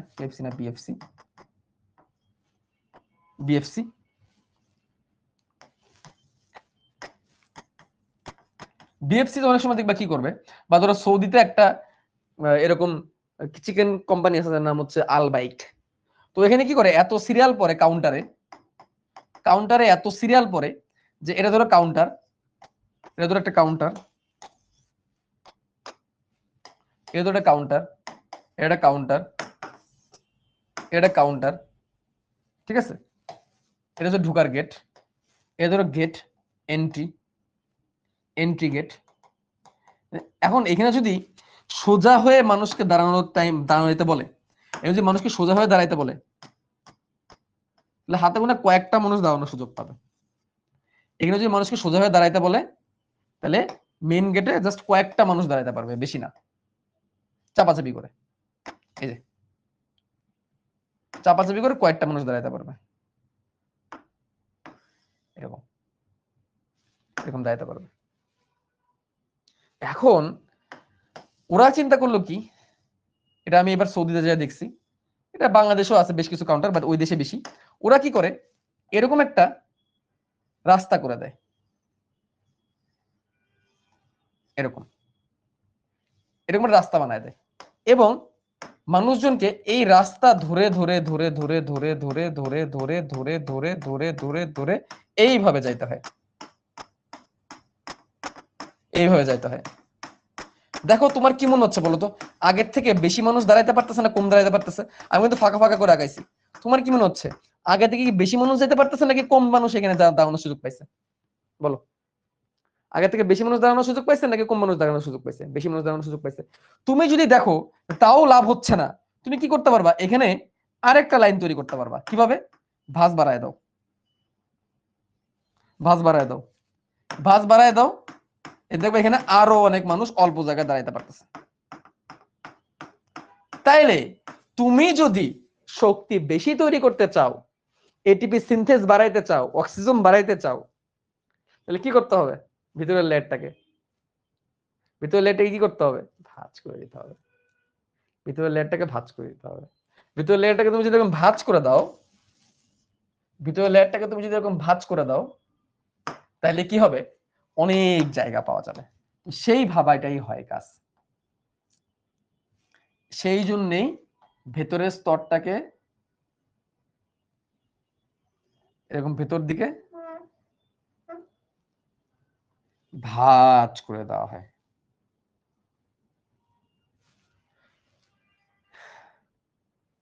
ঠিক আছে, ভিতর থেকে ভাঁজ করে দেওয়া হয়। ভাঁজ করে দেওয়ার ফলে কি হইলো, তুমি অক্সিজেন রাখার জন্য জায়গা এখন বেশি পাবা। এই যে সবুজ সবুজ গোলটুস গোলটুস আঁকাইছিলাম যে, এখন তুমি বেশি রাখতে পারবা, অল্প জায়গায় বেশি রাখতে পারবা। এই যে এটা কিন্তু ভিতরের মেমব্রেন, এখন অল্প জায়গায় তুমি অনেক বেশি অক্সিজেনকে রাখতে পারবা, অনেক বেশি শক্তি তৈরি করতে পারবা। দ্যাটস ওয়াই ভেতরের স্তরটা, অর্থাৎ ভেতরের স্তর বলতে ভেতরের ফ্লুইড মোজাইক মডেলটা এরকম ভাঁজ হয়ে থাকে। ভাঁজ হওয়ার কারণে তার এই ভিতরের স্তরটা এরকম দেখায়। এখন বলতো এই ভাঁজ হয়ে যাওয়া ভিতরের যে ফ্লুইড মোজাইক মডেল দ্বিস্তরী, পিঙ্কটাও কিন্তু দ্বিস্তরী, বাইরের সাদাটাও কিন্তু দ্বিস্তরী, মনে রাখবা কিন্তু এগুলো কিন্তু একস্তরী না। এই বাইরের সাদাটা একস্তরী না দ্বিস্তরী? এই যেটা একস্তরী না দ্বিস্তরী বলো, একস্তরী না দ্বিস্তরী? অবশ্যই দ্বিস্তরী। ভেতরে পিঙ্কটাও কিন্তু দ্বিস্তরী। ওকে, এই যে ভিতর দিকে ভাঁজ হয়ে গেছে, এই ভাঁজ হওয়া অংশটার নামই হয়ে গেছে ক্রিস্টি। ভিতর দিকে ভাঁজ হওয়া যে অংশটা, এই ভাঁজ হওয়া অংশটার নামই হচ্ছে ক্রিস্টি।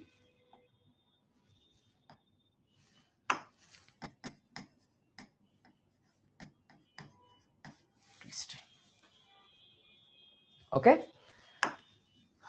এগুলোর নাম হচ্ছে অক্সিসোম। অক্সিসোম, অক্সিসোমের ভিতরে এটিপি সিনথেসিস থাকে। অনেকে অক্সিসোম আর এটিপি সিনথেসিসকে সেম বলে, দুটো সেম না। ভেতরের গাত্রটাকে বলা হয় ম্যাট্রিক্স। ভেতরে কি আছে?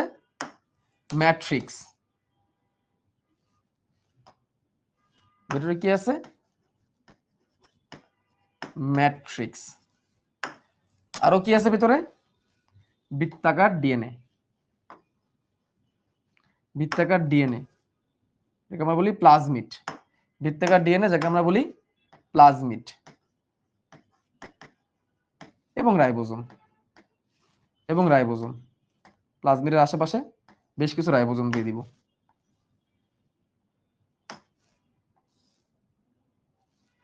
বেশ কিছু কি দিয়ে দিব?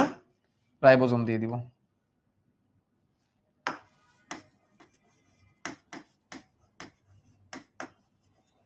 Ribosome 70S। 70S লেখা দরকার নেই। এই আর এটা হচ্ছে বাইরের ত্বক। দেখি তো তোমাদের বই বাইরের ত্বকটাকে কি লিখছে। আচ্ছা, বাইরের ত্বকটাকে 2 স্তরে দিছে, আমরা 2 স্তরে বানাই দিব, সমস্যা নেই। বাইরের মেমব্রেন, ভেতরের মেমব্রেন, বাইরের কক্ষ, ভেতরের কক্ষ। ওকে, বুঝছি। তাহলে এটা হচ্ছে বাইরের মেমব্রেন দিছে। বাইরের মেমব্রেনটাকে দ্বিস্তরী বানাই দিই চলো। এই যে বাইরের মেমব্রেন যেটা আছে, এটাকে আমরা বের করে একটু বড় করে দ্বিস্তরী বানাই দিব।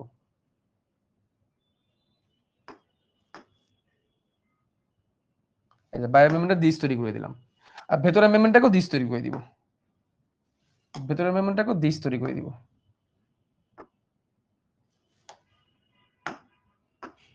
দাঁড়াও,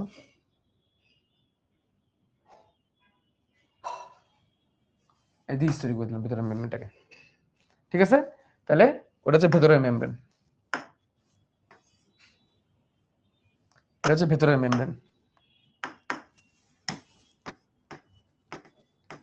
ভেতরের মেমব্রেন আর এটা হচ্ছে বাইরের মেমব্রেন, বহিস্থ মেমব্রেন, বাইরের মেমব্রেন, বাইরের মেমব্রেন। এখন দেখো এই ভেতরের মেমব্রেন বাইরের মেমব্রেনের মাঝখানে একটা স্পেস তৈরি হয়েছে, এটা হচ্ছে বহিঃপ্রকোষ্ঠ, এটা হচ্ছে বাইরের প্রকোষ্ঠ, বহিঃপ্রকোষ্ঠ।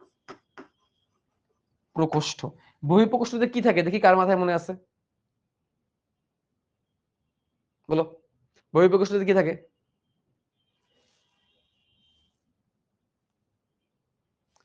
বহিঃপ্রকোষ্ঠতে অনেক H+ থাকে দেখছিলাম আমরা। আর এটা হচ্ছে ম্যাট্রিক্স বা এইখানেই অন্তঃপ্রকোষ্ঠ থাকবে, এখানে হচ্ছে অন্তঃপ্রকোষ্ঠ থাকবে, অন্তঃপ্রকোষ্ঠ, দুইটা প্রকোষ্ঠ।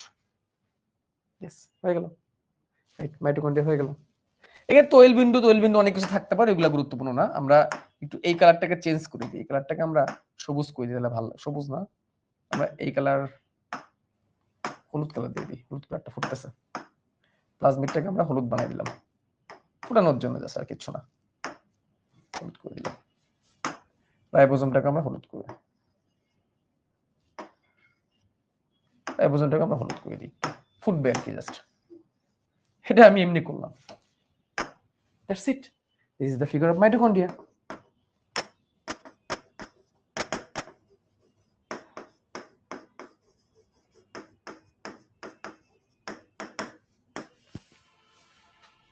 হয়ে গেল।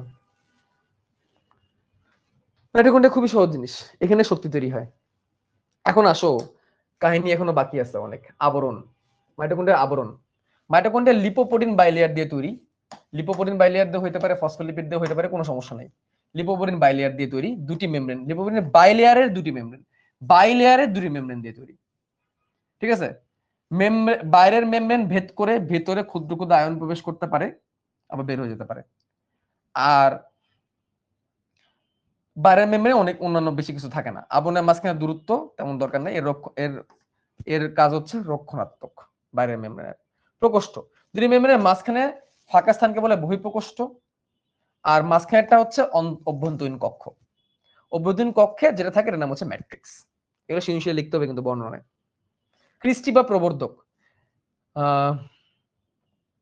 ভেতরের দিকে ভেতরের মেমব্রেনটি ভাঁজ হয়ে থাকে, এটাকে ক্রিস্টি বলে, ঠিক আছে, ক্রিস্টি বলে। এই লাইনটুকু পড়বা, সব লাইন লাগে না। এদের সংখ্যা আকৃতি বিভিন্ন রকম হয়, সময় অনুযায়ী আকৃতি চেঞ্জ হয়, সংখ্যা চেঞ্জ হয়। এগুলো মাইটোকন্ড্রিয়ার ধাত্রকে অসম্পূর্ণ প্রকোষ্ঠ দরকার নাই, কিস্টির মধ্যে ফাঁকা ফাঁকা স্থানে, অন্তঃকুষ্ঠে ফাঁকা স্থানে দরকার নেই। অক্সিজেন, দেখো অক্সিজেন মাইটোকন্ড্রিয়ার অভ্যন্তরীণ গাত্রে অতি সূক্ষ্ম দানা লেগে থাকে, এতে অক্সিজেন বলে। অক্সিজেন বোড়াযুক্ত হতে পারে, বোড়া ছাড়া হতে পারে। ব্যাপারটা কেমন? অক্সিজেন এরকম গোল হতে পারে, যেটা কোনো বোড়া নাই, এরকম গোল হতে পারে অক্সিজেন, যেটা ফ্লুইড মোজাইক মডেলের মতো ওই জিনিসটার গায়ে এরকম করে লেগে থাকবে। আবার এটার গায়ে বোড়া যুক্ত হতে পারে। বোটা হলে কি হবে? একটা বেস থাকবে, এরকম একটা বোড়া থাকবে এবং এরকম গোল থাকবে।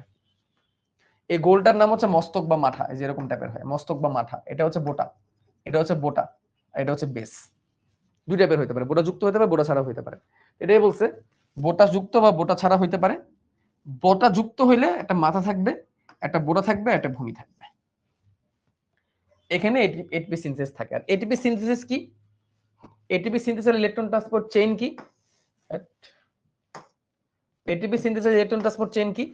ক্রিস্টিদের স্থানে স্থানে এসিপি সিনথেস নামক গোলাকার বস্তু থাকে, এটিপি তৈরি হয়। সমস্ত ক্রিস্টিব্যাপী অনেক ইলেকট্রন ট্রান্সপোর্ট চেইন থাকে। দেখো তো এই লাইনটা বুঝছো কিনা, এই লাইনটা বুঝছো কিনা দেখো তো।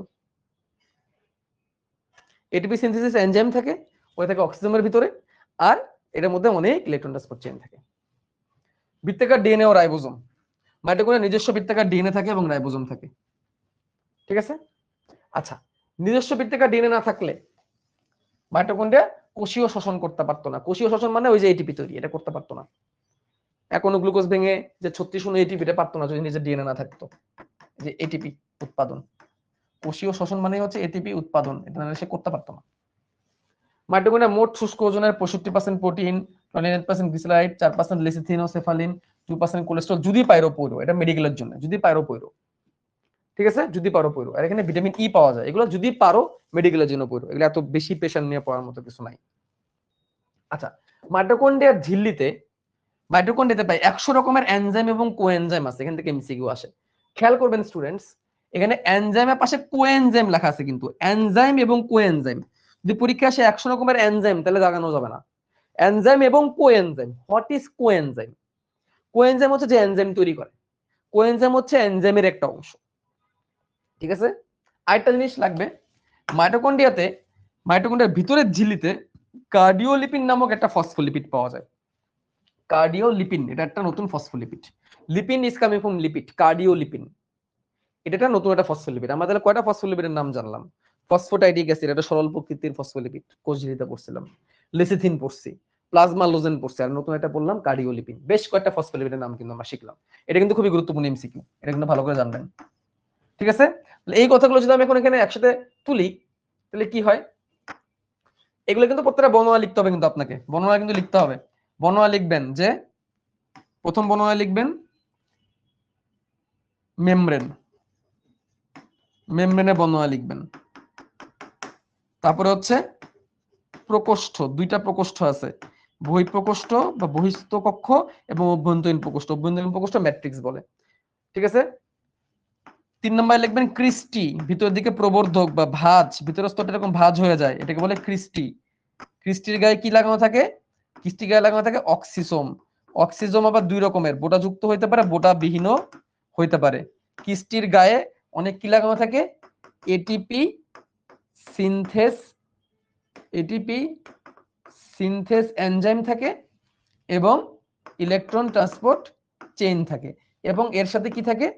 ডিএনএ, বৃত্তাকার ডিএনএ ও রাইবোজোম।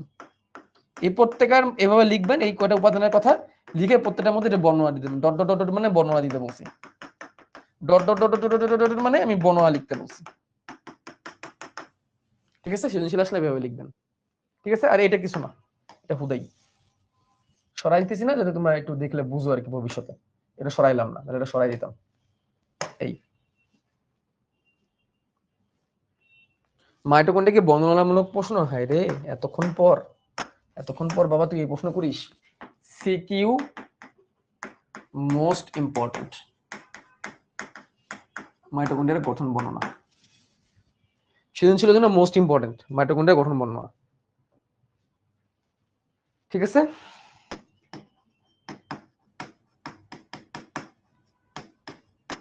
আমি আর লিখলাম না, বই থেকে দাগাই দিছি, ওইগুলো লিখে দিবা।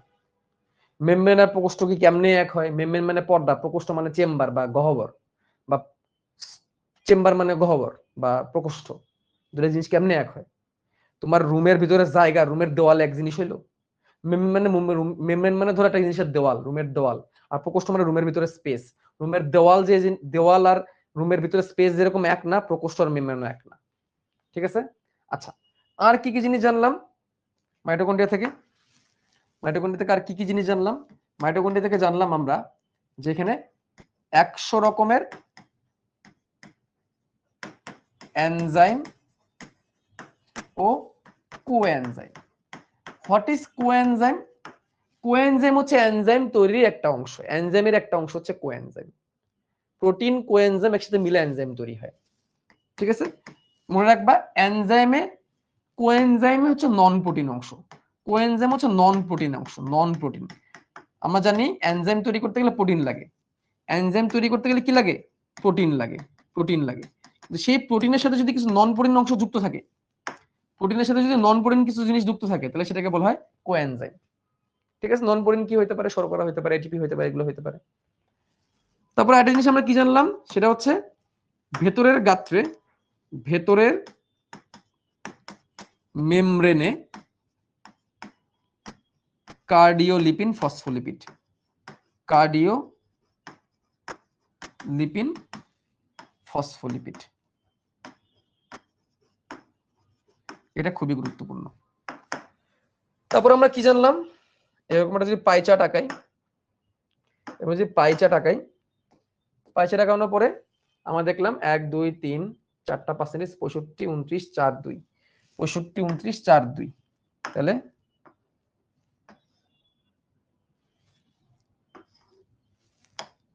65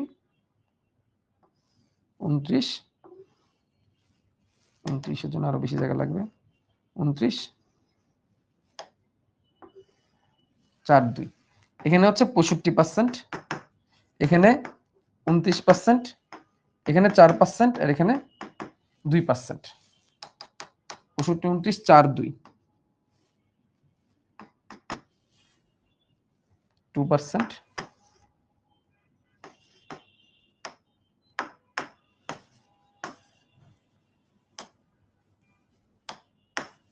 65%, 29%,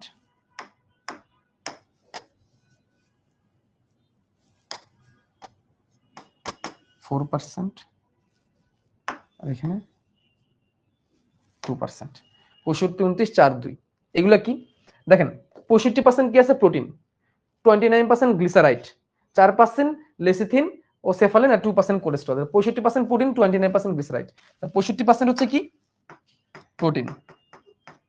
এভাবে মনে থাকবে সহজে। 29% হচ্ছে গ্লিসারাইড। গ্লিসারাইড কি? গ্লিসারাইড হচ্ছে এখান থেকে ফ্যাট তৈরি হয়, মনে আছে? ফ্যাটি অ্যাসিড আর গ্লিসারল। 4% কি? লেসিথিন এবং সেফালিন। লেসিথিন এবং সেফালিন কি? ফসফোলিপিড। লেসিথিন এবং সেফালিন এটা কার নাম? এটা হচ্ছে ফসফোলিপিডের নাম। লেসিথিন আর সেফালিন কি? ফসফোলিপিড। আর 2% কি আছে? কোলেস্টেরল। 2% কি আছে? কোলেস্টেরল। তাহলে এটাকে আমরা একটু উপরে তুলে দিই। 2% কোলেস্টেরল।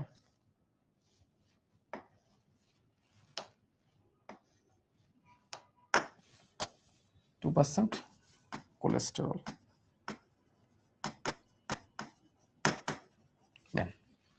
এই হচ্ছে তার অনুপাতগুলো। ক্লিয়ার? এই হচ্ছে অবস্থা। এখন আমরা কি জানবো? এখন আমরা হচ্ছে মাইটোকন্ড্রিয়ার কাজ জানবো। মাইটোকন্ড্রিয়ার কাজ দেখেন, মাইটোকন্ড্রিয়ার কাজ কত সহজভাবে আমরা শিখতে পারি। এই পার্টটাকে আমরা অন্য কালার দেই, যত বেশি কালার থাকবে তত বুঝতে সুবিধা। এবার মাইটোকন্ড্রিয়ার কাজ দেখবো আমরা। কাজ, প্রথম কাজ শক্তি উৎপাদন। শক্তি উৎপাদন এটা প্রথম কাজ। 2 নম্বর কাজ কি? Electron transport chain. তারপরে ফ্যাটি অ্যাসিড চেইন বা চক্র, ফ্যাটি অ্যাসিড চক্র। এটা আবার কি? তুমি যে গ্লুকোজের পরিবর্তে অন্য ফ্যাটি অ্যাসিড দিয়ে তুমি যদি শোষণ করো। তারপর হচ্ছে ক্র্যাবস চক্র। ক্র্যাবস চক্র, ক্র্যাবস চক্র কখন হয়? এখনো গ্লুকোজ ভেঙে 2 অণু পাইরুভিক অ্যাসিড। শোষণের কথা মনে করো, এখনো গ্লুকোজ ভেঙে 2 অণু পাইরুভিক অ্যাসিড হয় গ্লাইকোলাইসিসে। তারপরে সে পাইরুভিক অ্যাসিড অ্যাসিটাইল কোয়ে হয়, সে অ্যাসিটাইল কোয়ে ক্র্যাবস চক্রে ঢোকে। তুমি গ্লুকোজ দিয়ে শুরু করছিলে বলে এগুলা হয়েছে। গ্লুকোজ দিয়ে শুরু না করে যদি তুমি ফ্যাট দিয়ে শুরু করো, ফ্যাট থেকে কি শক্তি পাওয়া যায় না? যায়। তখন হচ্ছে ফ্যাটি অ্যাসিড চক্র চলবে, এগুলা হবে। 3 নম্বরে কি হবে? কোষের মধ্যে ক্যালসিয়ামের ঘনত্ব রক্ষা। এটা খুবই গুরুত্বপূর্ণ কথা। কোষের মধ্যে ক্যালসিয়ামের ঘনত্ব রক্ষা, ক্যালসিয়াম হোমিওস্ট্যাসিস সে করে। কোষে ক্যালসিয়াম কতটুকু থাকবে থাকবে না এটা সে করে। ঠিক আছে? তারপরে নিউরন থেকে নিউরনে উদ্দীপনা পরিবহন। নিউরনের উদ্দীপনা পরিবহন, উদ্দীপনা পরিবহনে, নিউরনের উদ্দীপনা পরিবহনে মাইটোকন্ড্রিয়া হেল্প করে। একটা নিউরন থেকে একটা নিউরনে উদ্দীপনা যায় কার মাধ্যমে বলো তো? বলো, একটা নিউরন থেকে একটা নিউরনে উদ্দীপনা কিসের মাধ্যমে যায়?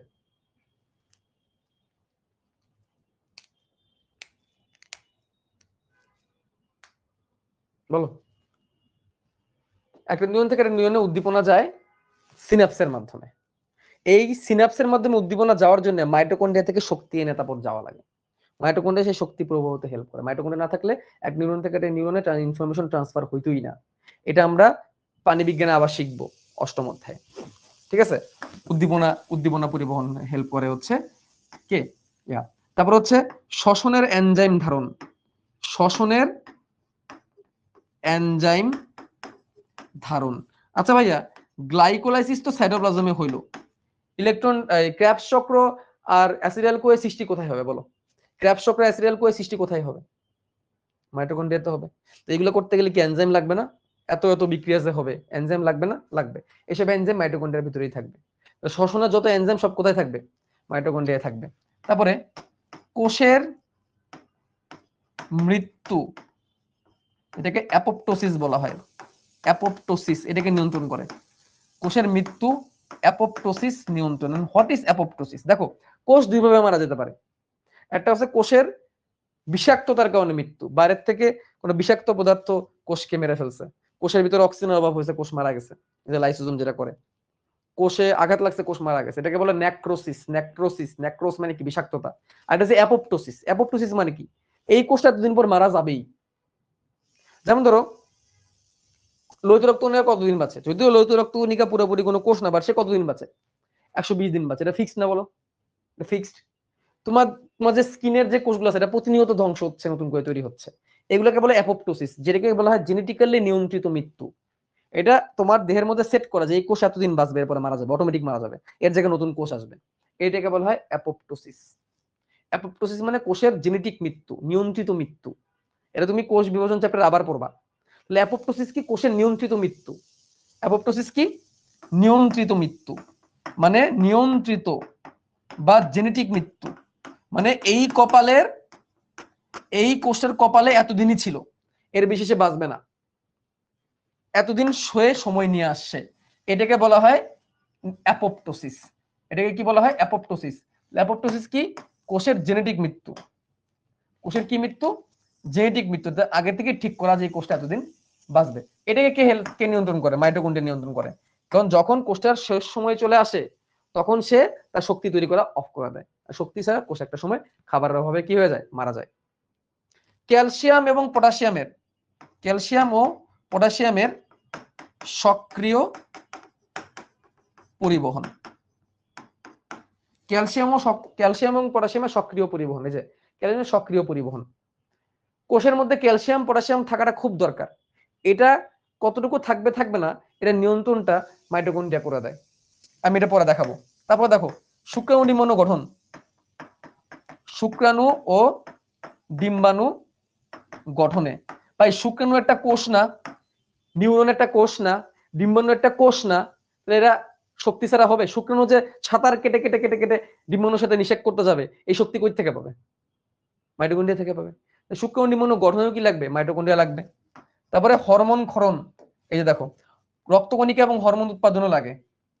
তারপরে শুক্রাণু ডিম্বাণু ক্যালসিয়াম আয়নের ঘনত্ব ঠিক রাখা, কোষের পূর্ব নির্ধারিত মৃত্যু ঠিক রাখে। তারপরে প্রোটিন এবং ফ্যাট বিপাকে হেল্প করে, ডিএনএ আরএনএ উৎপাদন, ডিএনএ আরএনএ যেহেতু আসলে বংশগতি করে। তারপরে এই যে ক্র্যাবস চক্র, electron transport system, electron transport সিস্টেমকে অক্সিডেটিভ ফসফোরাইলেশন বলা হয়, একই জিনিস। এনজাইম কোএনজাইম ধারণ, যাবতীয় শক্তি উৎপাদন। তাহলে এখানে আর দুটো পয়েন্ট বাকি থাকে, রক্তকণিকার হরমোন উৎপাদন আর ডিএনএ আরএনএ ধারণ। ডিএনএ ও আরএনএ ধারণ যেহেতু করছে, তাই তার বংশগতিতে তার হেল্প আছে। বংশগতি, বংশগতি মানে কি? বংশগতি মানে কি? সন্তান সন্ততিতে একটি বৈশিষ্ট্য ছড়ায় যাওয়া। এখন মাইটোকন্ড্রিয়া বা সন্তান সন্ততি কি? একটা মাইটোকন্ড্রিয়া থেকে একটা মাইটোকন্ড্রিয়া তৈরি হয় না? তার ভিতর ডিএনএ আছে না? আর তোমার কোন কোষে কেমন মাইটোকন্ড্রিয়া লাগবে, সেটা ওই কোষের মাইটোকন্ড্রিয়া নিজেই বুঝে। কেমনে বুঝে বলো তো? বলো। তোমার কোন কোষে কেমন মাইটোকন্ড্রিয়া লাগবে, ওটা ওই কোষ নিজেই বুঝে। কেমনে বুঝে? বলো, কেমনে বুঝে? পাশাপাশি হরমোন ও আরবিসি উৎপাদনেও হেল্প করে সে। হরমোন তৈরি করতে, মাইটোকন্ড্রিয়া তৈরি করতে সে হেল্প, লোহিত রক্ত কণিকা তৈরি করতে সে হেল্প করে।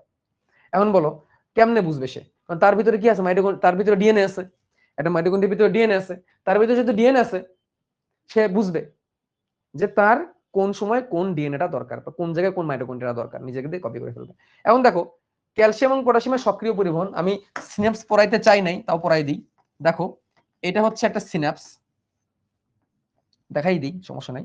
এটা হচ্ছে একজন, এটা হচ্ছে একজন, আর এটা হচ্ছে ডেনড্রাইট।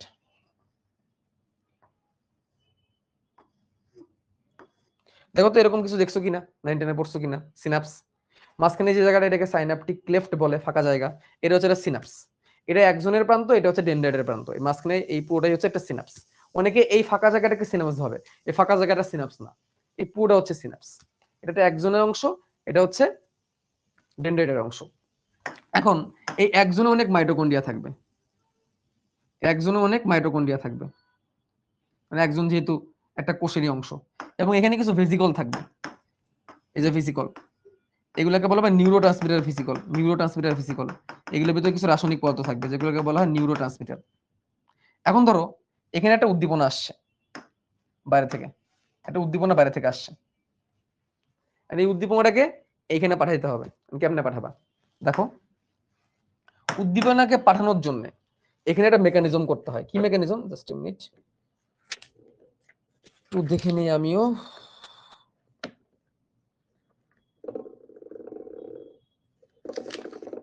হ্যাঁ, এটা মেকানিজম করতে হয়। দেখো বাইরে অনেক ক্যালসিয়াম 2+ থাকে, বাইরে অনেক ক্যালসিয়াম 2+ থাকে, বাইরে বাইরে অনেক ক্যালসিয়াম 2+ থাকে, বাইরে অনেক ক্যালসিয়াম 2+ থাকে, ক্যালসিয়াম 2+ থাকে বাইরে। ওকে, এই কোষের বাইরে, সিনাপসের বাইরে বা নিউরনের বাইরে, নিউরনের বাইরে অনেক কি থাকে? ক্যালসিয়াম 2+ থাকে। এবং পাশাপাশি কি থাকে? পাশাপাশি কি থাকে? কোষের ভিতরে অনেক বেশি পটাশিয়াম থাকে, অনেক বেশি কি থাকে? পটাশিয়াম থাকে, অনেক বেশি কি থাকে? পটাশিয়াম থাকে কোষের ভিতরে। সোডিয়াম কম থাকে, ঠিক আছে? সোডিয়াম অনেক কম থাকে। যেমন ধরো সোডিয়াম বাইরে বেশি থাকে, সোডিয়াম এরকম বাইরে বেশি, বাইরে এরকম অনেক সোডিয়াম আছে, এটা ভিতরে খুব কম, ভিতরে সোডিয়াম খুব কম। বাইরে দেখো কত সোডিয়াম, ভিতরে সোডিয়াম মাত্র একটা দুইটা। এখন কি হবে? এই সোডিয়াম গুলা, এই সোডিয়াম গুলা, এই যে সোডিয়াম গুলা কোষের ভিতরে চলে আসবে, এই সোডিয়াম গুলা কোষের ভিতরে চলে আসবে, নিউরনের ভিতরে চলে আসবে, নিউরনের ভিতরে চলে আসবে, নিউরনের ভিতরে চলে আসবে সোডিয়াম গুলা। এইগুলো সোডিয়াম গুলা যখন আসবে তখন বাইরে থেকে ভিতরে ক্যালসিয়ামও প্রবেশ করবে, বাইরে থেকে ভিতরে কে প্রবেশ করবে? ক্যালসিয়ামও প্রবেশ করবে। অর্থাৎ ক্যালসিয়াম সোডিয়ামকে ঢুকতে হেল্প করবে, ঠিক আছে? এবারে এই ক্যালসিয়াম যায় করবে কি? এই ক্যালসিয়াম যায় করবে কি? এই ক্যালসিয়াম এই মাইটোকন্ড্রিয়াকে যে ট্রিগার করবে। কারণ এই যে নিউরোট্রান্সমিটার ভেসিকল গুলো, এটার ভিতরে কিছু রাসায়নিক পদার্থ আছে, যে রাসায়নিক পদার্থের মাধ্যমে তথ্যটা এখানে আসবে। এই নিউরোট্রান্সমিটার এখানে এসে আটকায় যায়, সে আর ভিতরে যেতে পারে না, বের হতে পারে না। আর এই ক্যালসিয়াম তখন কি করে জানো? এই যে ভিতরে যে ক্যালসিয়াম গুলো আছে না, এই ক্যালসিয়াম গুলো যেগুলো বাইরে থেকে ঢুকছে সে মাইটোকন্ড্রিয়ার কাছে যায়, মাইটোকন্ড্রিয়ার কাছে থেকে বলে মাইটোকন্ড্রিয়া আমরা শক্তি দাও, মাইটোকন্ড্রিয়া আমরা শক্তি দাও। মাইটোকন্ড্রিয়া যখন শক্তি দেয়, শক্তি দিয়ে এই যে পর্দাটা আছে, এই পর্দাটা ফাটায় দেয়। এই পর্দাটা যখন ফেটে যায় তখন এইটার ভিতরে থাকা যেই নিউরোট্রান্সমিটার আছে এগুলো বাইরে বের হয়ে আসে, বাইরে বের হয়ে পরের ডেনড্রাইটে চলে আসে। ডেনড্রাইট এই নিউরোট্রান্সমিটার গুলাকে গ্রহণ করে ফেলে এবং তথ্য কি হয়? তথ্য যেটা আগে এই পর্যন্ত এসে আটকায় ছিল সে তথ্যটা এখানেও চলে আসে। তাহলে দেখো ক্যালসিয়াম পটাশিয়াম সবগুলো লাগলো এখানে, এইদিকে বলে ক্যালসিয়াম পটাশিয়ামের সক্রিয় পরিবহন, এখানে মাইটোকন্ড্রিয়া হেল্প করছে। ক্যালসিয়াম মাইটোকন্ড্রিয়াকে একটু গুতা দিচ্ছে, মাইটোকন্ড্রিয়া তখন এই কাজটা করতে হেল্প করছে। এভাবে আদান প্রদান হয়েছে, এইভাবে মাইটোকন্ড্রিয়া তথ্য আদান প্রদানে হেল্প করে। আর এগুলো কোনো দরকারই নেই তোমাদের, আমি এমনি দেখাইলাম তোমাকে, এটা ভুলে যাও, জাস্ট বুঝাইলাম যে বাইরে থেকে সোডিয়াম ঢুকে, সোডিয়ামের সাথে সাথে কিছু ক্যালসিয়ামও ঢুকে। সেই ক্যালসিয়াম যে নিউরোট্রান্সমিটাররা বলে, এই ভেসিকলরা যায় বলে তুমি বের হও, তুমি তথ্যটা নিয়ে বের হও বাইরে। তোর সে বলে এই পর্যন্ত আসে, এই পর্যন্ত এসে বলে আমি তো বেরোতে পারতেছি না, পর্দা ছেড়ে তো বেরোতে পারতেছি না। তখন ক্যালসিয়াম আবার মাইটোকন্ড্রিয়ার কাছে যায়, মাইটোকন্ড্রিয়ার কাছে যায় বলে শক্তি দাও আমারে, যে শক্তি দিয়ে এই ভেসিকল ফাটাই ফেলতে হবে। ভেসিকল কি হয়? এন্ডোপ্লাজমিক রেটিকুলাম থেকে যেমন ভেসিকল পাওয়া যায়, গোলজি বুস্ট থেকে ভেসিকল পাওয়া যায়, ওরকম ভেসিকল। তখন তখন মাইটোকন্ড্রিয়া শক্তি দেয়, ভেসিকল ফেটে যায়। ভেসিকল যখন ফেটে যায় তখন নিউরোট্রান্সমিটার গুলো বের হয়ে আসে, বের হয়ে এই পরের ডেনড্রাইটে চলে যায়। আর নিউরোট্রান্সমিটারের মাধ্যমে তথ্য চলে যায়। তথ্য আদান প্রদান কে করে? নিউরোট্রান্সমিটার করে। ফেটে যায় হচ্ছে এই যে ভেসিকল গুলো, এই যে ভেসিকল, এই যেগুলো ভেসিকল, যেগুলোকে বলে ভেসিকল, এই যে মনে আছে ভেসিকল, সিস্টেমে ভেসিকল টিবিউল, এই ভেসিকলের ভিতরে নিউরোট্রান্সমিটার থাকে, নিউরোট্রান্সমিটার। এই ভেসিকলের ভিতরে থাকে কি? নিউরোট্রান্সমিটার। কি থাকে? নিউরো মানে নিউরন, ট্রান্সমিটার মানে পরিবহনকারী, নিউরো ট্রান্সমিটার। এটাকে নিউরো ট্রান্সমিটার ভেসিকল বলা হয়। এই নিউরো ট্রান্সমিটার কি করে? এই দিক থেকে এইদিকে যায়, যে তথ্যকে আদান প্রদান করে। ঠিক আছে, এই হচ্ছে কাহিনী। এখন একটু মনে করো, এখন একটু মনে করো নিউরোট্রান্সমিটার ভেসিকল গুলা থেকে নিউরোট্রান্সমিটার বের হইলো কোন জায়গা থেকে বলতো? কোষঝিলি থেকে না? একটু মাথাটা খাটাও, তাহলে তুমি বুঝবা। দেখো তো ভাই, এইখানে তুমি যে জিনিসটা দেখাইছি, এই যে এটা কি কোষঝিলি না? দেখো তো, এটা কোষঝিলি না? এটা কোষঝিলি না? এটা তো একটা কোষঝিল্লি, নিউরনেরই তো একটা অংশ, নিউরন তো একটা কোষ। তাহলে নিউরোট্রান্সমিটার বের হয়েছে কি? কোষঝিল্লি ভেদ করে বের হয়েছে না? স্যার মানে কি ডোপামিন নিউরোট্রান্সমিটার? হ্যাঁ, ডোপামিন ওটা নিউরোট্রান্সমিটার, অ্যাসিটাইল কোলিন এটা নিউরোট্রান্সমিটার, এরকম অনেক নিউরোট্রান্সমিটার আছে। তাহলে নিউরোট্রান্সমিটার যে বের হয়েছে কোষঝিল্লি ভেদ করে বের হয়েছে না? বলো তো, বলো। নিউরোট্রান্সমিটার কি কোষঝিল্লি বের করে বের হয়েছে না? কোষঝিল্লি বের করে বের হয়েছে। তাহলে দেখলে বাইরে থেকে কি মনে হবে? কোষ ঝিল্লি থেকে কি বের হয়েছে মনে হবে? নিউরোট্রান্সমিটার বের হয়েছে এরকম মনে হবে না বলতো? হ্যাঁ, কোষ ঝিল্লি থেকে নিউরোট্রান্সমিটার বের হয়েছে এরকম মনে হবে। এই কথাটা আমরা পড়ছিলাম। তাহলে আমরা একটু এই মডেলটা একটু দেখি, আবার একটা মডেল দেখবো আমরা, সিনাপসের মডেল দেখবো আমরা। কোষ ঝিল্লি যে সব জায়গায় আছে এটা প্রমাণ দেখাবো তোমাকে। এই যে সিনাপস, এই যে দেখো সিনাপস, দেখে প্রথমে অনেকে নাও বুঝতে পারে, একটু ক্লিয়ার করে দিলে তুমি বুঝতে পারবা। এই দেখো সিনাপস, এই দেখো একজন, এই যে একজন সিনাপস কিন্তু একটা নিউরনের একটা অংশ, এটা কোষের একটা অংশ। এই যে ডেনড্রাইট, এই যে ডেনড্রাইট, ডেনড্রাইটও আরেকটা নিউরনের অংশ। এই যে মাঝখানে সাইন্যাপটিক ক্লেফট। এখন খেয়াল করো, এই যে একজন, এই একজনের মধ্যে মাইটোকন্ড্রিয়া দেখতে পারতেছো? যে মাইটোকন্ড্রিয়া, একজনের ভিতরে মাইটোকন্ড্রিয়া দেখতে পারতেছো? এই যে মাইটোকন্ড্রিয়া। এই যে ভেসিকল, এই ভেসিকল কার ভেসিকল? Neurotransmitter vesicle. ভেসিকল মানে কি? এই যে গোলজি বুস্টার এন্ডোপ্লাজমিক রেটিকুলাম, ওরা এই ভেসিকল বানায়, গোলজি বস্তু বিশেষ করে বানায়। গোলজি বস্তু কি করে? এন্ডোপ্লাজমিক রেটিকুলাম থেকে কিছু এনজাইম আসে, কিছু কেমিক্যাল আসে, ওইগুলোকে প্যাকেট করে। কে করে? গোলজি বস্তু করে। তাহলে ওরা এই ভেসিকল গুলো বানাইছে। এখন গোলজি বস্তু কারে প্যাকেট করছে বলো? গোলজি বস্তু কারে প্যাকেট করছে বলো? গোলজি বস্তু কাকে প্যাকেট করছে বলো? এই যে এখানে গোলজি বস্তুকে কাকে প্যাকেট করছে? কাকে? এই যে ভিতরে এগুলো কি? এই যে গোলজি বস্তুর ভিতরে এগুলো কি? কি এইগুলা? এই যে গোলজি বস্তুর ভিতরে এগুলো কি? নিউরোট্রান্সমিটার। সে যেহেতু নিউরোট্রান্সমিটারকে প্যাকেট করছে, এই জন্য তার নাম হচ্ছে নিউরোট্রান্সমিটার ভেসিকল। সে যেহেতু নিউরোট্রান্সমিটারকে প্যাকেট করছে, তার নাম হচ্ছে নিউরোট্রান্সমিটার ভেসিকল। এখন দেখো, এই দেখো, এই যে এটা তো একজনের একটা অংশ। এখানে ফ্লুইড মোজাইক মডেল দেখতেছো তুমি? কোষ ঝিল্লি দেখতেছো? এই যে ফ্লুইড মোজাইক মডেল দেখছো? এই যে ফ্লুইড মোজাইক মডেল সব জায়গায়। এই যে ফ্লুইড মোজাইক মডেল, এটা কার ফ্লুইড মোজাইক মডেল? এটা একজনের ফ্লুইড মোজাইক মডেল। এটা কার ফ্লুইড মোজাইক মডেল? এটা ডেনড্রাইটের ফ্লুইড মোজাইক মডেল। দেখো সব জায়গায় আছে। এই যে ফ্লুইড মোজাইক মডেল, এই দেখো প্রোটিন, এই যে প্রোটিন। আমরা পড়ছি না ফ্লুইড মোজাইক মডেলে প্রোটিন থাকে, চ্যানেল প্রোটিন থাকে, মনে আছে? চ্যানেল প্রোটিন স্পোরোস্পার করে দেয় বিভিন্ন জিনিসকে, এই যে সেই প্রোটিন। এখন দেখো কি হইছে, এই দেখো একটা নিউরোট্রান্সমিটার, দেখো এটা একটা ভেসিকল। দেখো ভেসিকল কি দ্বিস্তরী না? ভেসিকল দ্বিস্তরী না? দেখছো ভেসিকল দ্বিস্তরী। কেন দ্বিস্তরী? সে এন্ডোপ্লাজমিক রেটিকুলাম আর গোলজি বস্তু থেকে তৈরি হয়েছে। গোলজি বস্তু এন্ডোপ্লাজমিক রেটিকুলাম নিজেও দ্বিস্তরী, সে বানাবে সেটাও দ্বিস্তরী হবে। এবং তার ভিতরে কি এগুলা? নিউরোট্রান্সমিটার। এই তার ভিতরে এগুলো কি? নিউরোট্রান্সমিটার। এই যে তার ভিতরে কি? নিউরোট্রান্সমিটার। এখন এখানে এসে বসে আছে। কেন বসে আছে? কারণ সে বের হতে পারতেছে না। এখন কেমনে বের হবে দেখো তো? এই দেখো এখান থেকে অনেকে বের হয়ে গেছে নিউরোট্রান্সমিটার, দেখছো? এই যে নিউরোট্রান্সমিটার বের হয়ে গেছে। বের হয়ে দেখো এই যে এখানে গেছে, এই পরেরটাই গেছে, পরেরটাই গেছে। কেমনে বের হবে? এই মাইটোকন্ড্রিয়া শক্তি পাঠাবে, শক্তি পাঠায় এই যে ভেসিকলটা ফাটাই দিবে। এই যে ভেসিকলটা, এই ভেসিকলের পর্দাটাকে মাইটোকন্ড্রিয়া ফাটাই দিবে। এখন দেখো বাইরে থেকে কি প্রবেশ করতেছে খেয়াল করো তো। এই দেখো এই যে ঝিল্লি, এই যে বাইরে থেকে কি প্রবেশ করতেছে? Calcium ion. এই যে ক্যালসিয়াম আয়ন, দেখছো? এই দেখো বাইরে থেকে প্রবেশ করতেছে ক্যালসিয়াম আয়ন, লেখা আছে। এই দেখো, এই যে এটা কি? ফ্লুইড মোজাইক মডেল একজনের। এই দেখো ক্যালসিয়াম ভিতরে ঢুকতেছে, এই যে দেখো ঢুকতেছে, যেগুলো ক্যালসিয়াম, ক্যালসিয়াম ভিতরে ঢুকতেছে, ক্যালসিয়াম ভিতরে ঢুকতেছে। এবং ক্যালসিয়াম সামহাও মাইটোকন্ড্রিয়াকে ট্রিগার করতেছে শক্তি দেওয়ার জন্য। এবং দেখো এই যে দেখো, এই দেখো সোডিয়াম বের হয়ে যাচ্ছে, সোডিয়াম বের হয়ে যাচ্ছে, সোডিয়াম দিয়ে এগুলো ভিতরে ঢুকতেছে। ক্যালসিয়াম সোডিয়াম অনেক কিছু হয়। তারপর দেখো এখানে বের হয়ে যাচ্ছে, এই যে এখানেও ঢুকতেছে, যে ক্যালসিয়াম ঢুকতেছে, ক্যালসিয়াম ঢুকে সোডিয়াম বের হয়, পটাশিয়াম বের হয়, অনেক কিছু বের হয়। এভাবে করে আদান প্রদানটা হয় নিউরোট্রান্সমিটারের মাধ্যমে। দেখছো এখানে মাইটোকন্ড্রিয়া ছাড়া এগুলো তুমি পারতা?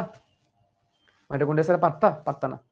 এবং ক্যালসিয়াম পটাশিয়ামের পরিবহনও হেল্প করতেছে কিন্তু মাইটোকন্ড্রিয়া। নিউরোট্রান্সমিটারে কি কোষের তথ্য থাকে, সে তথ্য আদান প্রদান করে, তথ্যটাকে সে আদান প্রদান করে ইলেকট্রিক সিগন্যালের মাধ্যমে। তাহলে আমরা যে বইয়ের মধ্যে পড়ছিলাম যে এই যে দেখো, এই যে আমরা পড়ছিলাম কোষ ঝিল্লিতে, এই যে কোষ ঝিল্লি ফ্লুইড মোজাইক মডেলে চলে গেছে আমরা। এই যে ফ্লুইড মোজাইক মডেল আগে যেগুলো পড়ে আসছিলাম আমরা, এই যে hormone, neurotransmitter, receptor mediated endocytosis এর জন্য রিসেপ্টর হিসেবে কাজ করে কে? প্রোটিন। এই যে আমরা নিউরোট্রান্সমিটারের কথা বলছিলাম।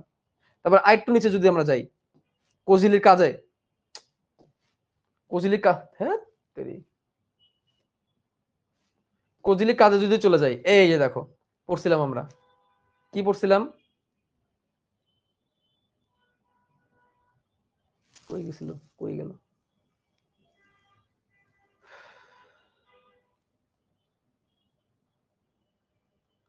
এই যে কোষের বাইরে থেকে নিউরোট্রান্সমিটার, হরমোন ইত্যাদি তথ্য রূপে সংগ্রহ করে।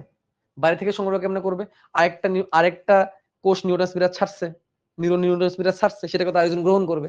এটা এখানে বলছে, দেখছো? শেষ।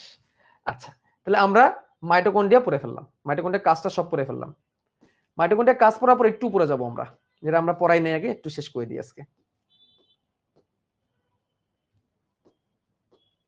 আসো,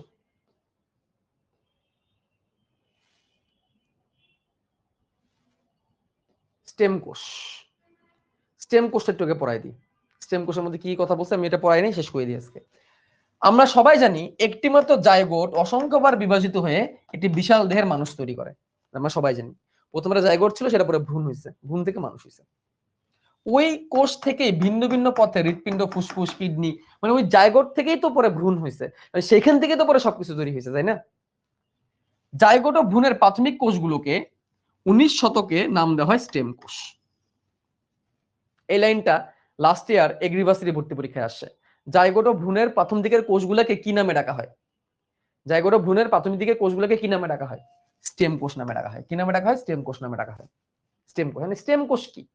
স্টেম কোষ হচ্ছে এমন কোষ যা থেকে অন্য সকল কোষের সৃষ্টি। যেমন এটা একটা বেসিক এক্সাম্পল দিই।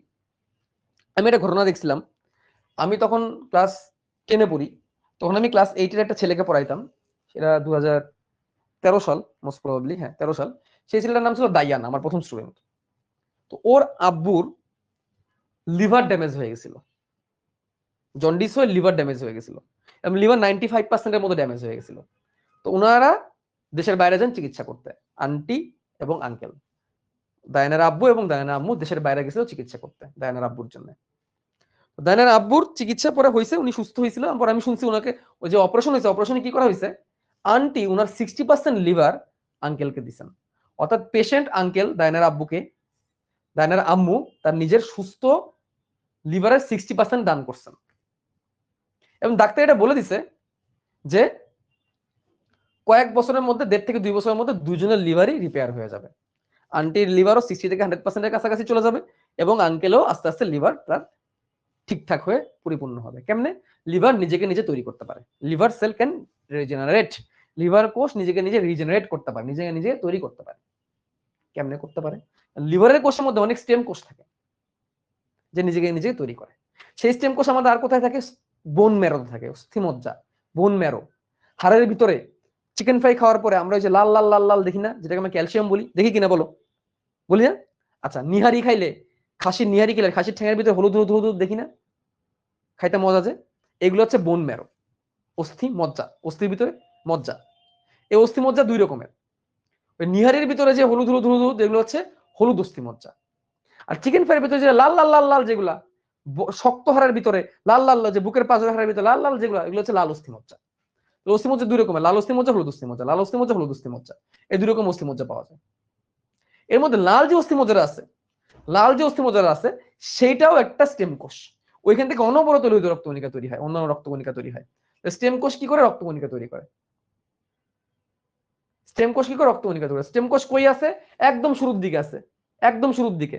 এই যে আদি কোষের পার্থক্যটা আছে না, আদি কোষ প্রকৃত কোষের পার্থক্য, এরপরে চলে যাও, এরপরেই পাবা এই যে স্টেম কোষ। তাহলে বোন ম্যারো স্টেম কোষে সারা জীবন লোহিত রক্তকণিকা তৈরি করতেছে। আমাদের যে প্রতিদিন, প্রতি 120 দিন পর পর যে লোহিত রক্তকণিকা ধ্বংস হয়, আমাদের তো প্রতিদিন অসংখ্য লোহিত রক্তকণিকা ধ্বংস হয়, অসংখ্য শ্বেত রক্তকণিকা ধ্বংস হয়, অসংখ্য অনুচক্রিকা ধ্বংস হয়। নতুন করে কেমন তৈরি হইতেছে? স্টেম কোষ তৈরি করতেছে। এটাই হচ্ছে স্টেম কোষ। দেখো স্টেম কোষের কি কি কারণ আছে, দুইটা ব্যাপার আছে স্টেম কোষের মধ্যে, দুইটা ব্যাপার আছে স্টেম কোষের মধ্যে। কি কি? স্টেম কোষ বারবার অসংখ্যবার বিভাজিত হতে পারে, যার ফলে দেহের কোনো হারানো অঙ্গ, ক্ষতিগ্রস্ত অঙ্গ পুনরায় তৈরি হয়ে যেতে পারে। লাংসেও স্টেম কোষ আছে, লাংসের কোনো একটা অংশ ড্যামেজ হলে লাংস আবার নিজে নিজে আস্তে আস্তে নিজেকে রিপেয়ার করে। যেমন ধরো প্রতিদিন আমাদের স্কিনে কত ময়লা লাগতেছে না, সেটা নতুন করে তৈরি হচ্ছে। কেমনে হচ্ছে? স্টেম কোষের কারণে হচ্ছে। আমাদের ক্ষুদ্রান্তের ভিতরের যে স্তরটা, আমাদের পাকস্থলীর ভিতরে যে স্তরটা প্রতিনিয়ত ধ্বংস হয়, নতুন করে আবার তৈরি হয়।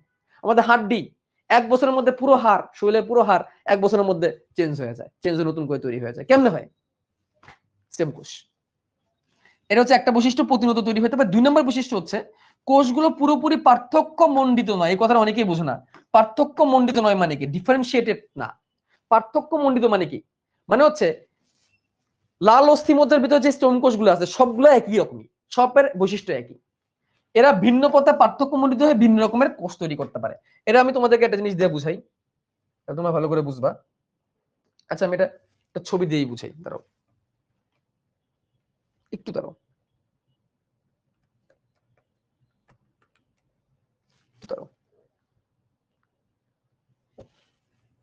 খুব ইন্টারেস্টিং জিনিস এটা স্টেম কোষ। নেটটা তো স্লো কেন?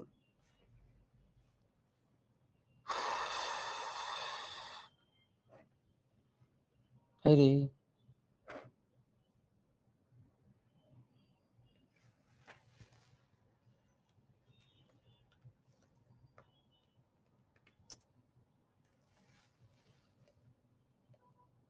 এই যে, এই দেখো, এটা এখানে সুন্দর করে দিয়ে দিছে, এটা দেখলে আমরা বুঝবো। এই যে, এই ছবিটা, কি রে ভাই কই চলে গেল? আরে এক জায়গা থেকে আরো কঠিন জায়গায় চলে গেছে।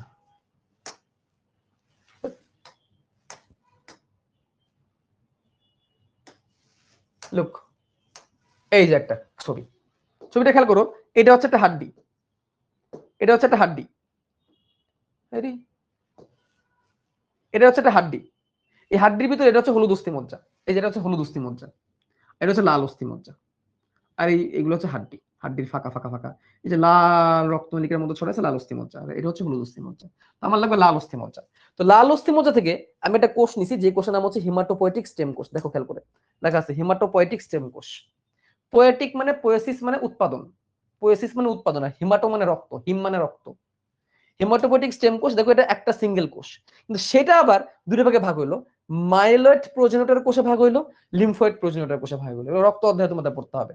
এই মাইলয়েড প্রোজেনেটরটা আস্তে আস্তে দেখো, কেউ কেউ লোহিত রক্তকণিকা হইলো, কেউ কেউ বেসোফিল হইলো, কেউ কেউ নিউট্রোফিল হইলো, কেউ কেউ ইসিনোফিল হইলো, কেউ কেউ মোনোসাইট হইলো, কেউ কেউ অনুচক্রিকা হইলো।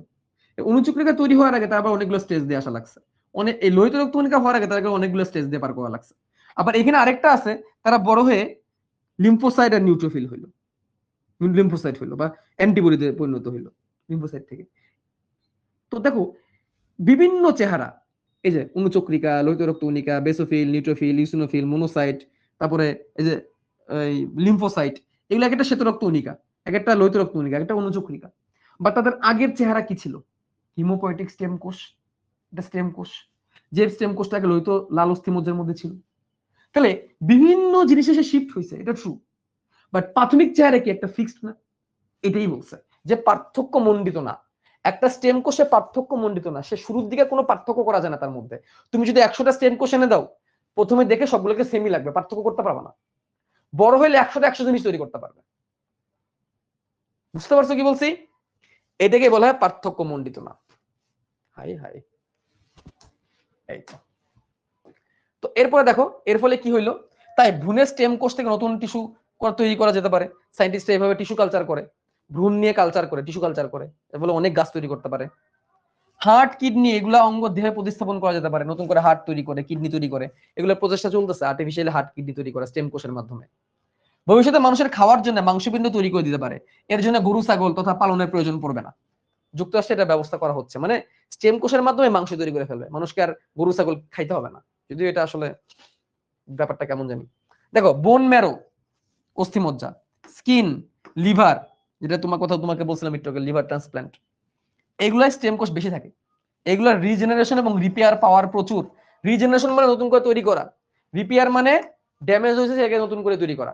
রিপেয়ার মানে কি, তোমার লিভার ধরো 60% তুমি কাউকে দিয়ে দিছো, 40% আছে, এটাকে রিপেয়ার করা, এটাকে 100% করা, এটাকে বলে রিপেয়ার। আর রিজেনারেট করা মানে কি, নতুন করে তৈরি করা। রিপেয়ার আর রিজেনারেশন মোটামুটি একই জিনিস। ব্রেইন, কিডনি, হার্ট, এইসব অঙ্গে স্টেম সেল খুব কম রিপেয়ার হয়, এগুলোর মধ্যে স্টেম সেল তেমন নাই। এই জন্য হার্ট, ব্রেন, কিডনি গুলো এখনো বানানো যায় নাই, ব্রেনে একদমই নাই স্টেম কোষ। কিন্তু বোন ম্যারো, স্কিন, লিভার, এগুলো স্টেম কোষ অনেক বেশি। এই জায়গাটা কিন্তু এমসিকিউ এর জন্য গুরুত্বপূর্ণ, কোথায় স্টেম কোষ বেশি, কোথায় স্টেম কোষ কম। আর সায়েন্টিস্টরা কেন মাথা ঘামায়, এই যে এই দুটো কারণে, অনেক বিভাজিত হতে পারে আর পার্থক্য মণ্ডিত না, এই হচ্ছে স্টেম কোষ। ক্লিয়ার? মনে থাকবে? ক্লাস কি শেষ করি? ওকে, আল্লাহ হাফেজ।